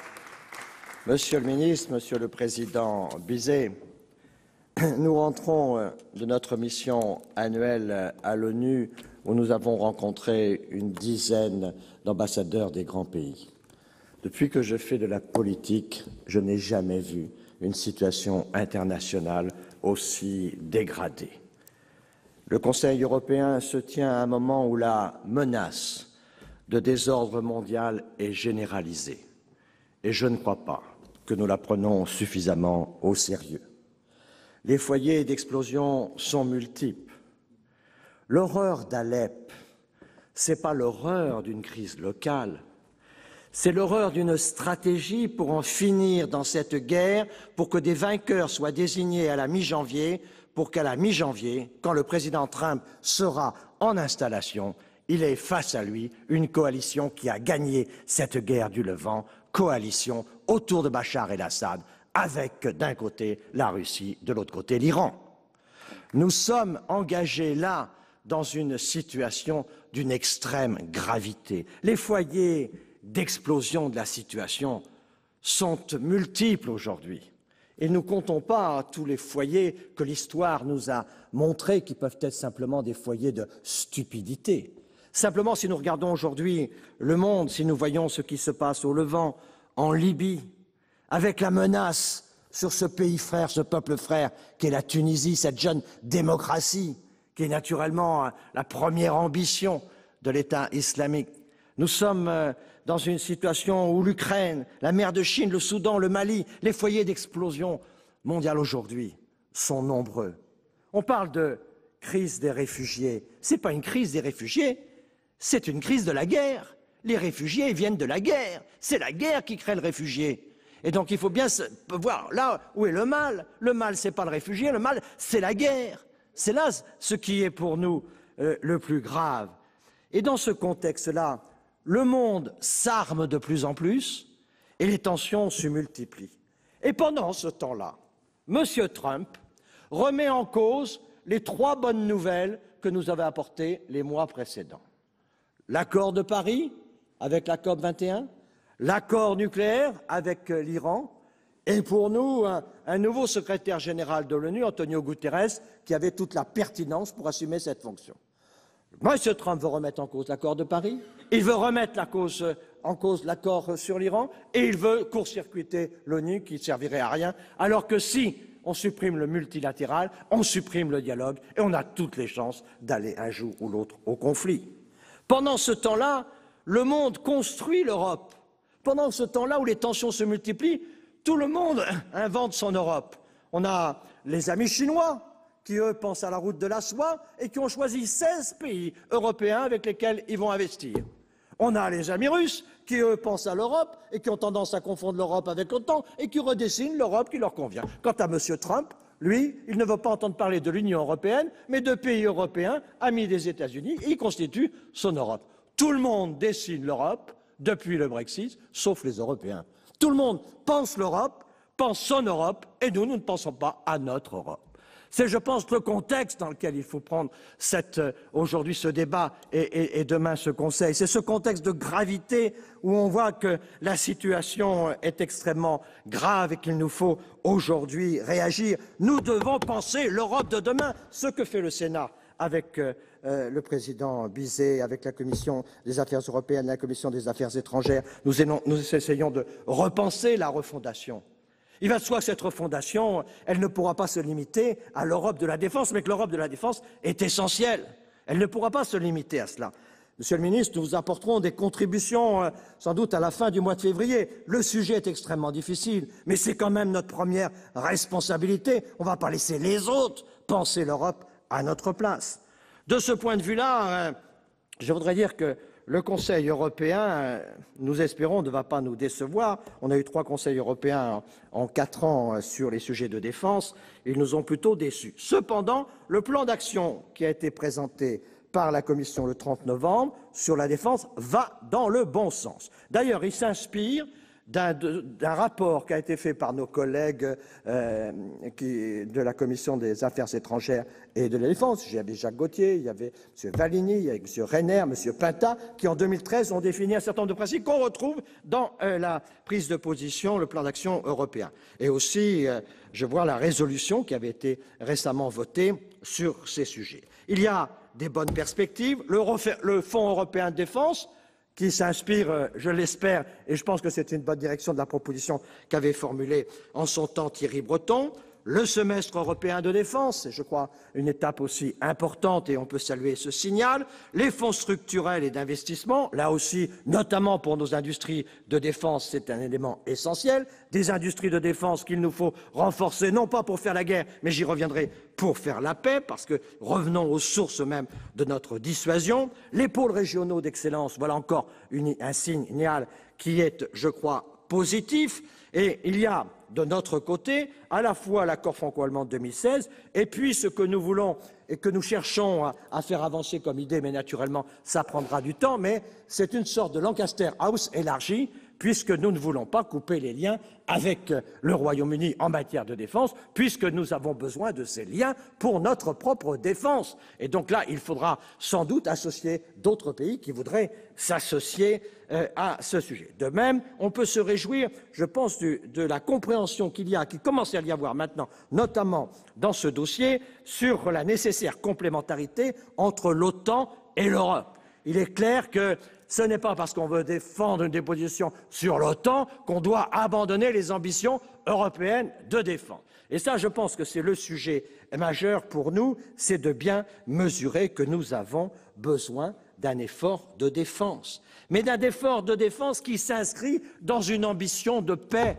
Et j'appelle tous ceux qui se souviennent comment la force de dissuasion française a été créée, comment nous avons fait en sorte que ce pays fasse des efforts financiers considérables pour sa défense, mais sa défense, ça ne veut pas dire la guerre. Aujourd'hui, on entend ce mot partout, guerre des religions, guerre des civilisations, guerre des monnaies, comme si la guerre devenait banale. Il est quelque chose aujourd'hui qui est au cœur de la construction européenne. Il est quelque chose aujourd'hui qui fait qu'il y aura toujours une légitimité de l'Europe qui sera plus forte que le reste. C'est son combat pour la paix. Et plus que jamais, aujourd'hui, on a besoin d'un continent qui se lève pour dire ce que nous voulons, c'est la paix.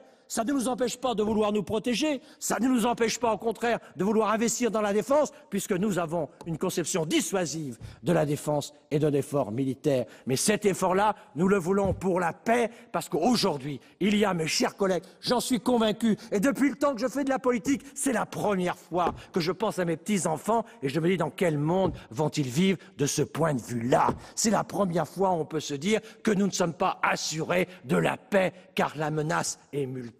La paix est très importante, elle passe évidemment par le combat européen, puisque c'est son essence, elle passe aussi par un effort de défense, car c'est la protection que nous devons assumer les uns ou les autres. Nous sommes dans un moment de gravité, l'Europe doit trouver sa place, et puisqu'elle cherche sa refondation, c'est sans doute dans la gravité qu'elle est la meilleure.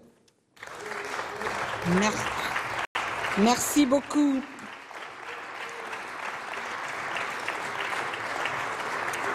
La parole à Monsieur Jean Bizet, président de la Commission des Affaires européennes.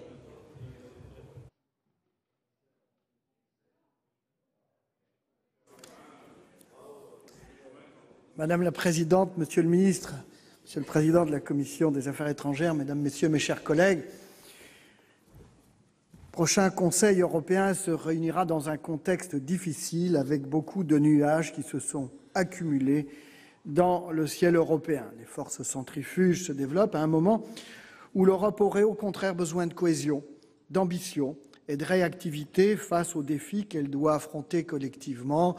Le président Raffarin nous en a donné un large exemple tout à l'heure. C'est dire l'importance des sujets qui seront à l'ordre du jour. D'abord, les migrations.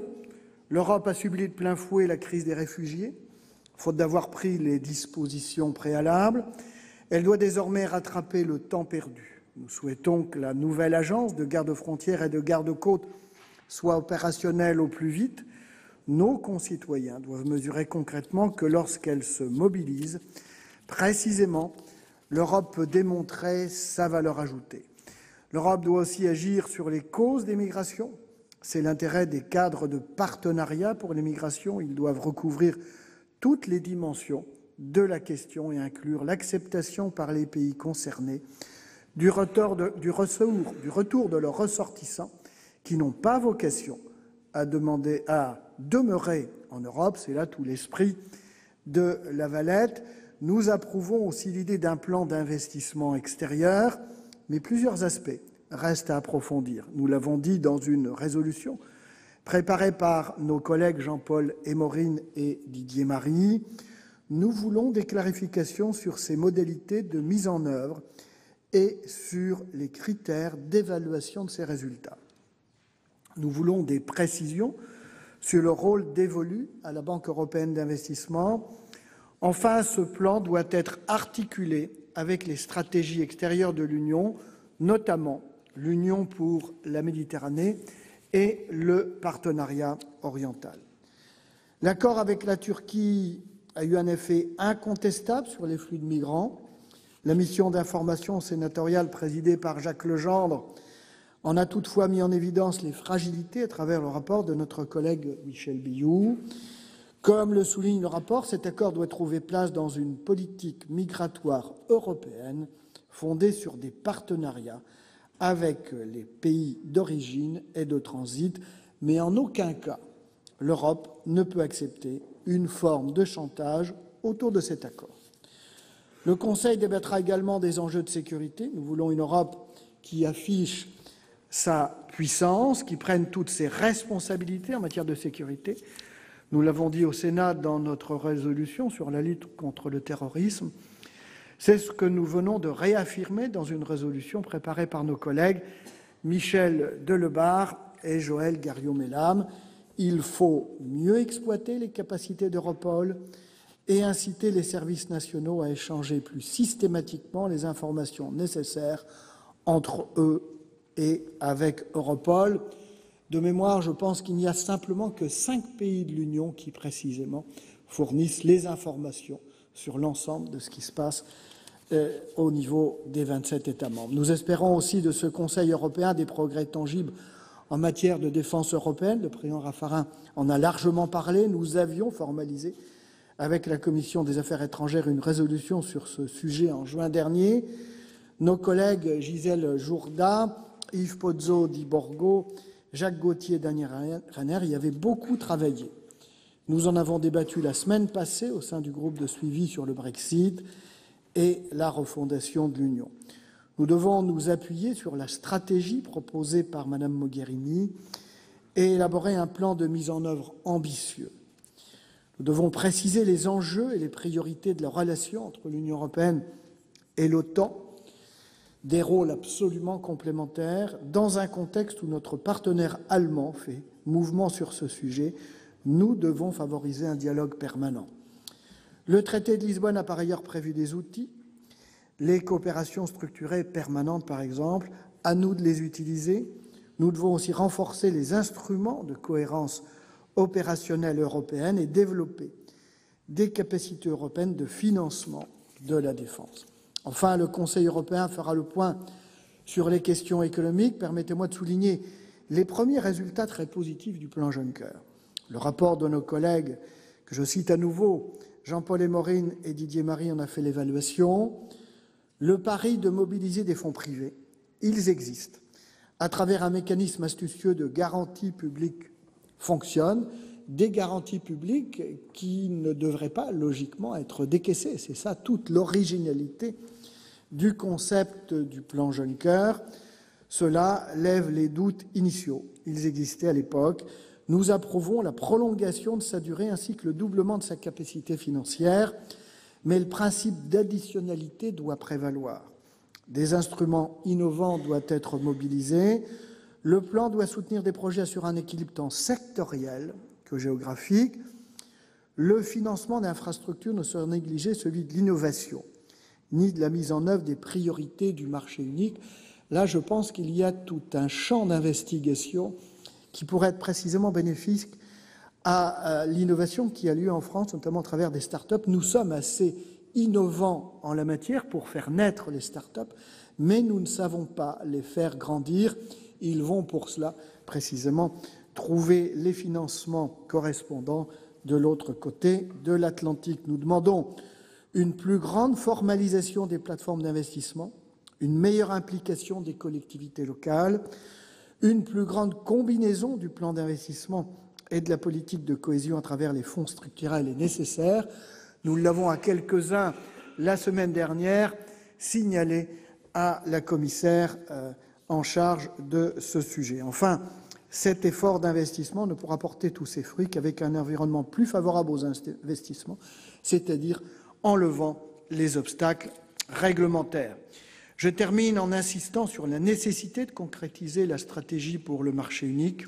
Au sein du marché unique, le numérique sera, on le devine, au cœur de l'industrie et de l'économie du XXIe siècle et, à ce titre, un enjeu essentiel pour permettre à l'Europe d'afficher toute sa puissance. Nous voulons une Europe productrice et non simplement consommatrice en matière de numérique. Nous travaillerons avec nos amis allemands pour proposer une feuille de route dans les tout prochains mois.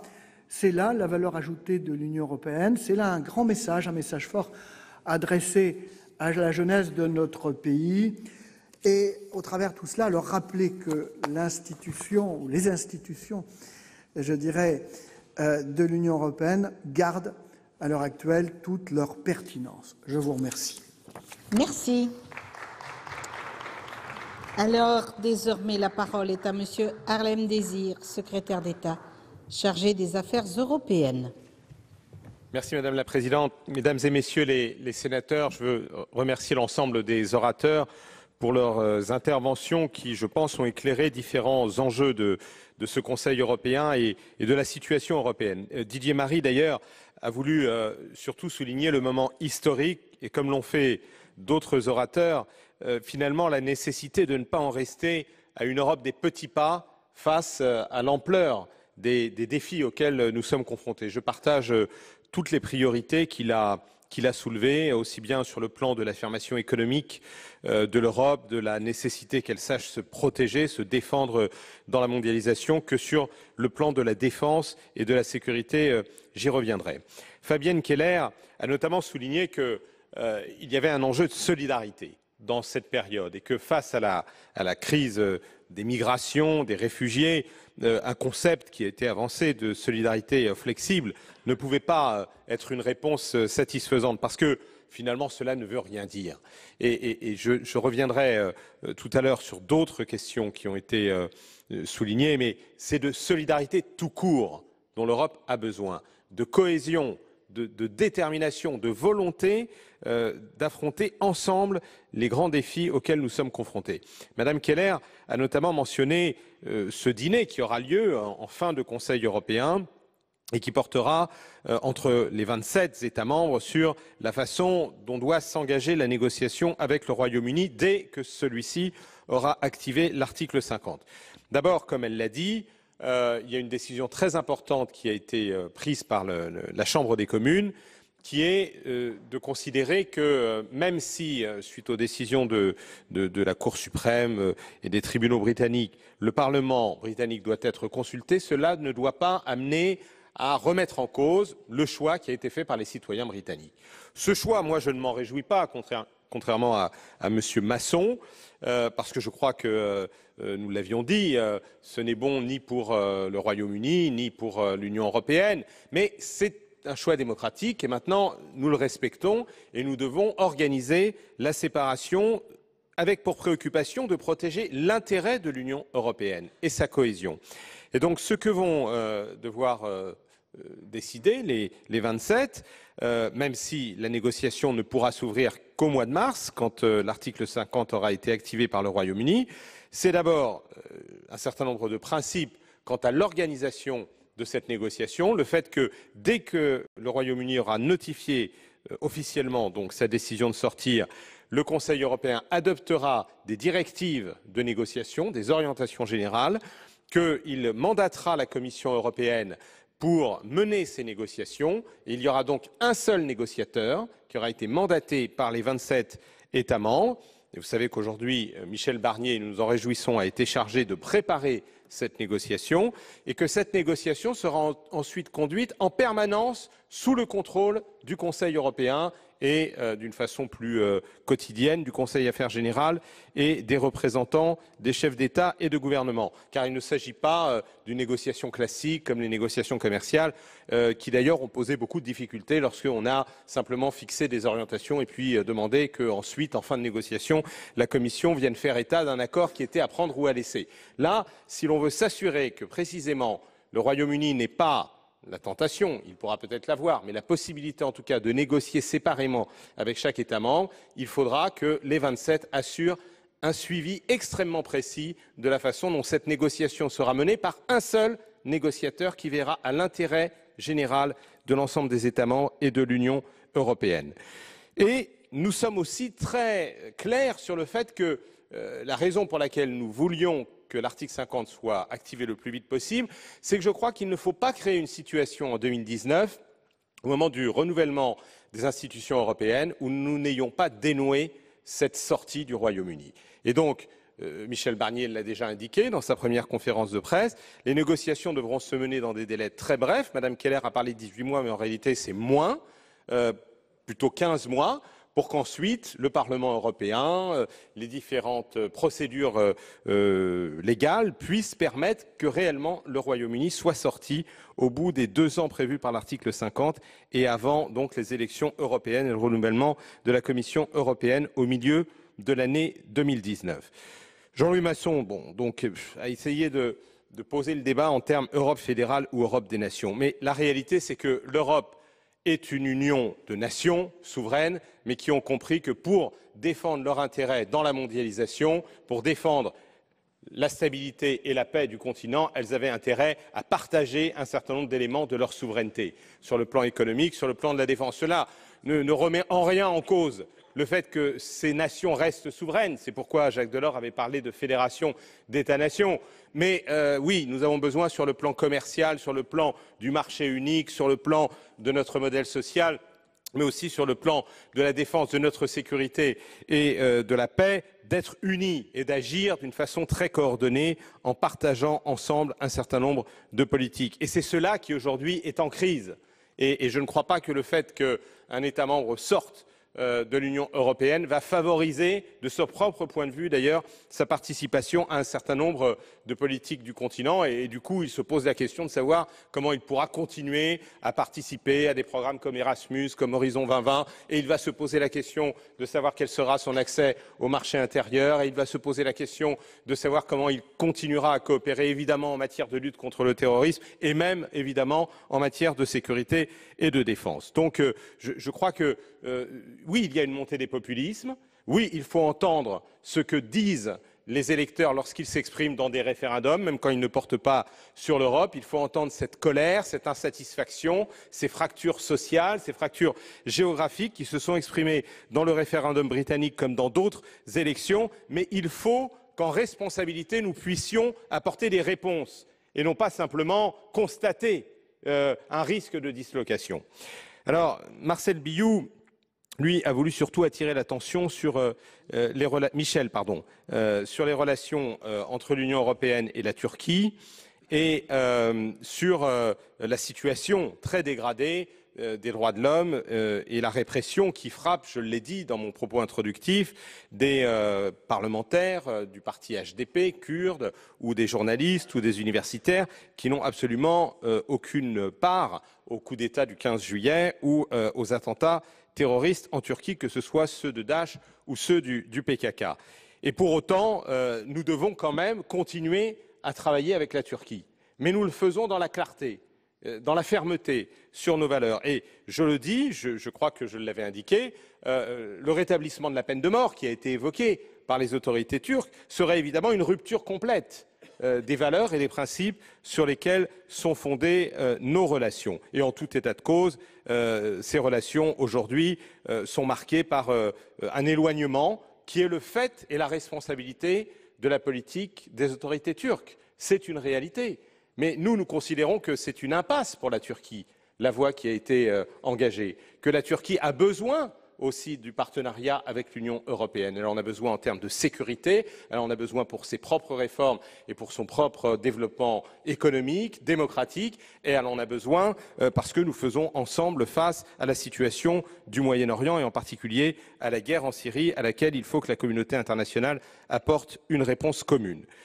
Jean-Claude Requier a évoqué 3 grands principes et 3 grandes priorités. Et il a notamment souligné qu'il fallait que l'Europe s'organise mieux en matière commerciale. Et je voudrais souligner que ce matin même, un accord a été trouvé au Conseil sur la réforme de nos instruments de défense commerciale. C'était un sujet qui était en discussion depuis 4 années. Et l'objectif est de permettre à l'Union européenne de mieux défendre ses intérêts économiques contre les pratiques commerciales déloyales, contre les pratiques de dumping. Et cela va notamment se traduire par le fait que les délais d'enquête seront raccourcis, que l'Europe pourra imposer des droits anti-dumping plus efficaces et plus élevés grâce à une levée partielle de la règle du droit moindre qui nous empêchait de réagir aussi vigoureusement que d'autres. Et tout cela est évidemment très important important dans ce moment où on parle des relations avec la Chine et où nous avons besoin de nous assurer que, quelle que soit l'évolution de son statut au sein de l'OMC, nous gardions les mêmes capacités de défense pour protéger l'industrie sidérurgique ou d'autres secteurs de notre économie qui peuvent être menacés par des pratiques de dumping. Donc l'Europe avance de ce point de vue. Et c'est une remarque générale que je voudrais faire en enchaînant avec l'intervention de Claude Kern, qui a évoqué justement tous les risques de dislocation, de désunion, d'affaiblissement de l'Union européenne. Mais la réponse, c'est d'agir. Et c'est d'agir sans attendre. Oui, il y aura des échéances en France et en Allemagne au cours de l'année prochaine. Et il pourrait y avoir la tentation de dire qu'il faut remettre à plus tard un certain nombre de décisions. Non, c'est maintenant qu'il faut prendre des décisions et qu'il faut agir. Et c'est pourquoi je veux souligner que c'est important qu'il y ait eu ces décisions, celles que j'évoquerai de nouveau sur la défense, qui sont à l'ordre du jour du Conseil européen, celles qui concernent la protection de nos intérêts commerciaux, celles qui ont été annoncées aujourd'hui par le président de la République et la chancelière à Berlin lors de la nouvelle conférence franco-allemande sur le numérique, qui fait suite à celle qui s'était tenue l'an dernier à l'Élysée, pour créer un fonds d'investissement commun franco-allemand d'1 milliard d'euros en soutien aux entreprises numériques innovantes françaises et allemandes, parce que c'est effectivement le marché unique du numérique, un cadre, mais dans lequel il faut qu'il y ait des acteurs économiques européens et pas simplement des GAFA américains. Donc il faut agir. Et le Premier ministre y a insisté dans sa déclaration de politique générale tout à l'heure à l'Assemblée nationale, et elle a été également lue ici au Sénat. Chaque jour est important pour nous, pour l'action que nous pouvons mener sur le plan national, quelles que soient les échéances qui sont devant nous, mais aussi sur le plan européen. Il y a toujours des élections en Europe. Il y aura des élections aussi en Italie, suite au référendum. Nous ne savons pas à quelle date, mais probablement pendant l'année 2017. Il y aura des élections aux Pays-Bas au mois de mars. Est-ce qu'on va suspendre la nécessité pour l'Europe d'agir et d'avancer? Non, il faut agir. Et il faut au contraire montrer que, tout en respectant nos rythmes démocratiques, nous sommes capables de travailler dans la durée, dans le long terme, et sans perdre de temps en prenant des décisions dont nous pensons que si elles sont bien fondées, elles pourront continuer à être mises en œuvre par-delà les changements politiques qui peuvent intervenir ou ne pas intervenir dans des élections. Ça, ce sont les citoyens qui en décident dans chacun de nos pays. André Gattolin, évoquant notamment le déplacement que le Sénat a effectué en Italie, a eu une formule sur le fait que tout est inquiétant finalement dans ce paysage. Et le président Raffarin l'a dit de façon très précise et très éloquente. Mais André Gattolin insistait sur l'aspect de la crise migratoire, en particulier en Italie. Je l'ai moi-même souligné, je l'ai dit, c'est évidemment à cause de la situation en Libye et de la venue de migrants de toute l'Afrique, en tout cas de l'Afrique de l'Ouest, de l'Afrique de l'Est, de l'Afrique centrale. Aujourd'hui, l'Italie qui est en première ligne dans la crise migratoire, avec la Grèce. Mais pour la Grèce, il y a eu un accord avec la Turquie. Mais évidemment, la situation en Libye, aujourd'hui, expose l'Italie d'une façon particulièrement criante. Alors là aussi, il faut apporter des réponses. Réduction de la pauvreté, vous l'avez dit, mais c'est la meilleure réponse. Et il était normal que ça prenne sa place dans les pactes migratoires. Ce que l'on aurait pu reprocher à une approche des migrations venant d'Afrique de la part de l'Union européenne, ça aurait été de ne traiter que la question des réadmissions, du contrôle des frontières et de ne pas vouloir s'attaquer aux racines profondes de ces migrations. Et donc, ça ne retire rien au fait que la politique de développement traite d'autres sujets que simplement les migrations, mais je pense que c'était juste de mettre au cœur de ces pactes migratoires, avec les 5 pays d'Afrique prioritaires, la question de la lutte contre la pauvreté. Et ça n'est en rien contradictoire avec la lutte contre la corruption. Mais évidemment, les leviers d'action ne sont pas les mêmes. Et là, il nous faut promouvoir tous les instruments internationaux qui sont promus par les Nations Unies, par l'OCDE, par les règles qui encadrent notamment l'action des multinationales, en particulier des industries extractives, etc., pour lutter contre la corruption. Mais je ne crois pas qu'il faille opposer un facteur de l'action à d'autres, un levier d'action à l'autre. Nous devons agir avec les pays d'Afrique sur tous les plans, sur l'aide au contrôle des flux migratoires et le renforcement de leurs capacités sécuritaires, de contrôle de leurs propres frontières, leur système de police, de leur système armé. Nous devons agir évidemment sur le développement, sur la pauvreté, sur les perspectives économiques pour la jeunesse. Et nous devons aussi agir effectivement sur les réformes démocratiques, c'est ce que nous avons fait au Mali. Nous sommes intervenus pour empêcher que des djihadistes puissent prendre Bamako, mais immédiatement, la première priorité que la France a soutenue, c'était l'organisation d'élections au Mali, c'était la transition démocratique, parce qu'il y avait eu un coup d'État, et c'est ensuite le soutien au développement économique de ce pays et à la réconciliation avec le Nord. Donc c'est sur l'ensemble de ces plans que nous devons intervenir. Et l'opération Sophia est une opération très importante, dans laquelle l'Italie mobilise beaucoup de moyens de sa marine, mais l'Europe aussi. Et moi, j'ai été, il y a quelques jours, à Malte, rendre visite à un équipage français, et c'était la deuxième fois, et c'était un deuxième bateau, cette fois c'était l'Aviso commandant l'Herminier, qui participe à cette opération Sophia, qui participe en particulier au contrôle des armes au large de la Libye, et nos bateaux, dans le cadre de ce commandement européen qui est basé en Italie, aujourd'hui avec des bateaux allemands, des bateaux italiens et d'autres pays selon les moments, met en œuvre une politique de défense, de protection de nos frontières qui est en même temps une politique de secours à des réfugiés qui se retrouvent mis en mer dans des canaux au péril de leur vie par des trafiquants criminels. Maintenant, nous savons que l'étape à franchir, c'est de stabiliser la situation en Libye et de pouvoir intervenir dans les eaux territoriales, ce qui suppose un mandat des Nations Unies et un mandat des autorités légitimes de la Libye pour pouvoir empêcher que ce trafic ne se poursuive. Éric Bocquet, tout en soulignant qu'il sortait sans doute un peu de l'ordre du jour du Conseil européen, a voulu intervenir sur l'évasion fiscale, finalement, au travers de la situation des lanceurs d'alerte. Les lanceurs d'alerte, je n'en dirai rien, ce sont des procédures judiciaires, mais l'évasion fiscale, même si ça n'est pas à l'ordre du jour spécifique de ce Conseil européen, c'est à l'ordre du jour de l'Union européenne. Et je veux simplement lui dire que je partage sa conviction que c'est là un enjeu très important et qu'actuellement, il y a en particulier une directive sur la lutte contre l'évasion fiscale qui est en cours d'adoption. Dans le cadre du projet BEPS, érosion de la base d'imposition et transfert des bénéfices, que la Commission a proposé une nouvelle directive de lutte contre l'évasion fiscale ATAD 2 le 25 octobre, qu'il y a une révision de la 4e directive relative à la lutte anti-blanchiment qui a été proposée par la Commission au mois de juillet, et qu'au titre de l'harmonisation fiscale, il y a, vous le savez, des travaux pour avancer sur l'assiette commune consolidée de l'impôt sur les sociétés, qui nous permet de lutter là aussi contre les optimisations fiscales, disons, déloyales. Sur le plan Juncker, Jean-Claude Ruquier a demandé quels étaient les projets qui étaient aujourd'hui soutenus en France. Il y a en fait 50 projets qui ont été soutenus directement jusqu'à présent par le plan Juncker, plus des milliers de petites entreprises et moyennes entreprises qui, par le biais du Fonds européen d'investissement stratégique, ont reçu des prêts bonifiés, des prêts à des taux particulièrement favorables pour leurs investissements. Et ces prêts sont en général distribués par BPI France ou par d'autres banques qui travaillent avec la Banque européenne d'investissement.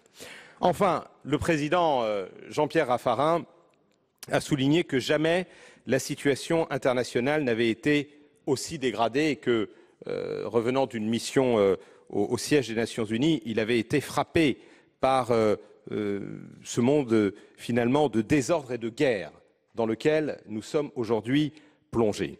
Et c'est vrai que s'y ajoutent des menaces sur le multilatéralisme, sur le droit international, sur la coopération entre les grandes démocraties. Et c'est pourquoi, je le dis à M. Masson, nous ne portons pas de jugement sur le choix qui a été fait par les citoyens dans un grand pays partenaire, les États-Unis, mais sur la politique qui peut être proposée et qui peut remettre en cause un certain nombre d'engagements internationaux sur le climat, sur le nucléaire avec l'Iran, sur le multilatéralisme et la place des Nations Unies d'une façon générale. Et donc nous aurons un débat avec cet allié américain sur ce qui nous semble devoir être aujourd'hui, au contraire, la priorité des grandes démocraties, en particulier des démocraties occidentales qui sont par ailleurs alliées dans l'OTAN. Et il y a, c'est vrai, le risque d'une Europe contournée. La tentation que l'on voit poindre, mais on verra si elle est confirmée ou pas, d'un accord passé par-dessus l'Europe sur des crises et des guerres qui concernent l'Europe au premier chef. Parce que les réfugiés de la guerre syrienne, ce n'est pas au Kremlin ou à la Maison-Blanche qu'ils vont, c'est en Europe qu'ils vont chercher refuge. Et les terroristes qui viennent de cette zone de guerre, ils peuvent tenter de faire des attentats partout, et il y en a eu aussi aux États-Unis, mais c'est quand même d'abord en Europe qu'ils ont ciblé pour faire des attaques meurtrières. Donc l'Europe doit aussi s'organiser. Et je pense que je tire la même leçon que le président Raffarin. Il dit qu'il y a une attente très importante vis-à-vis du Conseil européen de jeudi en matière de défense. Mais comme lui, moi je vois les avancées. Je vois les avancées du Conseil des affaires étrangères et des ministres de la Défense du mois de novembre. Je vois le plan d'action de la Commission. Je vois la reprise de cette idée de fonds européen de défense qui avait été effectivement avancée par un ancien ministre français. Je vois que l'Europe prend conscience finalement que c'est aussi son avenir qui est en jeu et qu'elle doit être capable de se défendre pour être une puissance de paix. Et c'est là, je pense, une réflexion tout à fait juste qui a été présentée par le président Raffarin. L'Union européenne et les pays qui la composent ont toujours défendu, sur le plan international, une vision très claire de l'idée qu'ils se font de ce que doit être un ordre international qui correspond à leurs valeurs et à leurs intérêts. C'est un ordre fondé sur le droit international, sur la paix, sur le respect des Nations unies. Mais si l'Europe ne se donne pas les moyens de peser dans cette direction, d'autres agissent sur l'ordre international, mais qui n'ont pas forcément les mêmes objectifs. Et donc l'Europe doit allier à ses valeurs universelles les moyens d'une action concrète. Et c'est cela l'enjeu de l'Europe de la défense. Assurer la sécurité de ses citoyens, de son territoire, même si cela repose sur des armées nationales, mais à condition qu'elles soient mieux coordonnées, qu'elles se donnent les moyens d'une coopération efficace, mais aussi projeter de la stabilité. Si l'Europe ne projette pas de la paix, c'est la guerre et l'instabilité dans son environnement qui se projettent en son sein et qui projettent l'instabilité, la guerre, l'inquiétude et le risque de dislocation au sein de l'Union européenne qui doit rester une puissance de paix.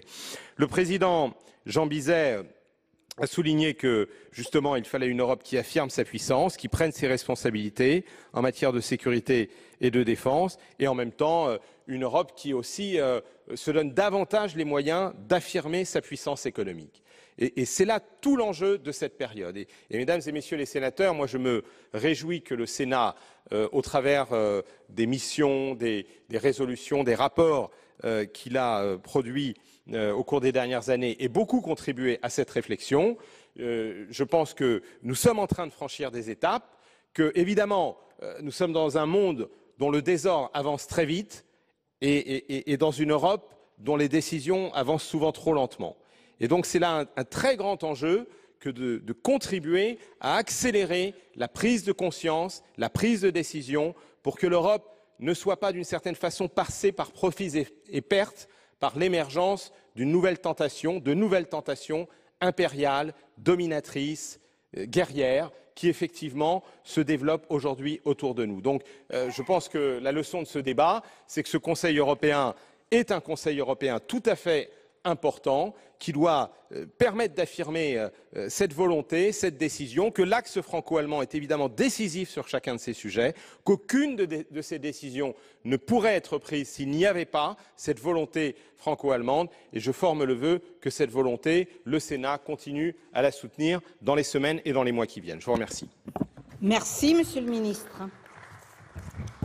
Alors, nous allons maintenant procéder au débat interactif et spontané, dont la durée a été fixée à 1 heure par la conférence des présidents.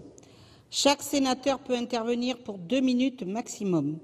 S'ils sont sollicités, la Commission des affaires européennes ou le gouvernement pourront répondre. Qui souhaite prendre la parole?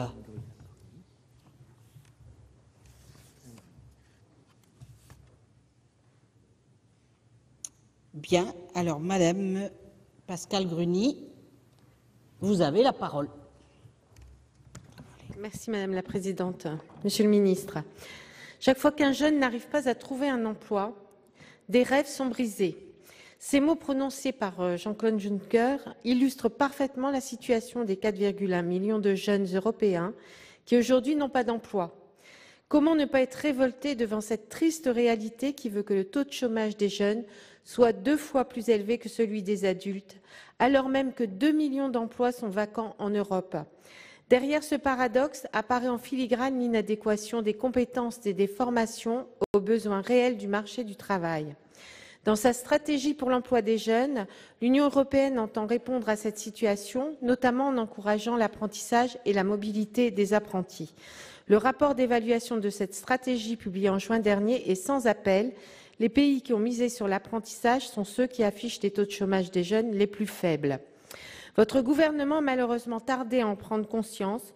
L'une de vos premières décisions en 2012 a été de baisser les crédits alloués à l'embauche des apprentis, cassant ainsi la dynamique que nous avions impulsée dans le mandat précédent. Ce choix est incompréhensible quand on sait que 70% des apprentis trouvent directement un emploi à la fin de leur formation. L'Europe doit également miser sur le développement de la mobilité des apprentis pour leur offrir de nouvelles opportunités et leur permettre d'apprendre une ou plusieurs langues étrangères. C'est indispensable pour les secteurs pourvoyeurs d'emplois tels que l'hôtellerie, la restauration ou l'industrie du luxe. Ma question est la suivante. La France est-elle prête aujourd'hui à aller plus loin en soutenant l'instauration d'un cadre unique de l'apprentissage en Europe, avec notamment la création d'un statut européen de l'apprenti? Merci. Merci, chers collègues. Monsieur le ministre, vous avez la parole. Merci Madame la Présidente. Madame la sénatrice Pascale Gruny, d'abord l'apprentissage effectivement est aujourd'hui très important, est un succès dans tous les pays européen où il a été développé depuis longtemps et le gouvernement a, contrairement à ce que vous avez affirmé, soutenu le développement de l'apprentissage. Mais je ne veux pas entrer dans la polémique sur la politique nationale. Je suis prêt évidemment à compléter, mais surtout dire que je vous rejoins en revanche sur un autre plan, c'est le fait qu'il faut développer un cadre européen. Et j'ai moi-même soutenu avec 15 entreprises françaises et allemandes un projet pilote visant à favoriser des échanges d'apprentis entre nos deux pays, ce qui amène à soulever des problèmes des cycles différents d'apprentissage et du fonctionnement différent de nos alternances entre la phase en entreprise et la partie en centre de formation. Mais nous avons voulu montrer qu'il était possible de surmonter ces différences. Le Parlement européen lui-même a fait adopter un budget pour étendre cette expérimentation à plusieurs pays, plusieurs régions, et nous travaillons avec la Commission européenne à faire en sorte qu'il y ait un véritable Erasmus des apprentis, et que donc à l'avenir, les jeunes qui sont en apprentissage, qui doivent être plus nombreux dans chacun de nos pays, puissent, pendant leur formation, avoir une expérience européenne, qui est à la fois une expérience de qualification, qui sera très utile pour eux ensuite sur le marché du travail, et une expérience de citoyenneté européenne. Donc nous nous rejoignons sur cette priorité. Je veux aussi souligner que pour ce qui est de la garantie jeune, vous savez que le président de la République avait soutenu ce projet au plan européen. Nous avons obtenu qu'elle soit étendue et qu'elle soit dotée dans la revue du cadre financier pluriannuel d'1,2 milliard d'euros supplémentaires. Je vous remercie. Merci. Eh bien, mes chers collègues, nous en avons terminé avec ce débat. Je vais donc suspendre la séance.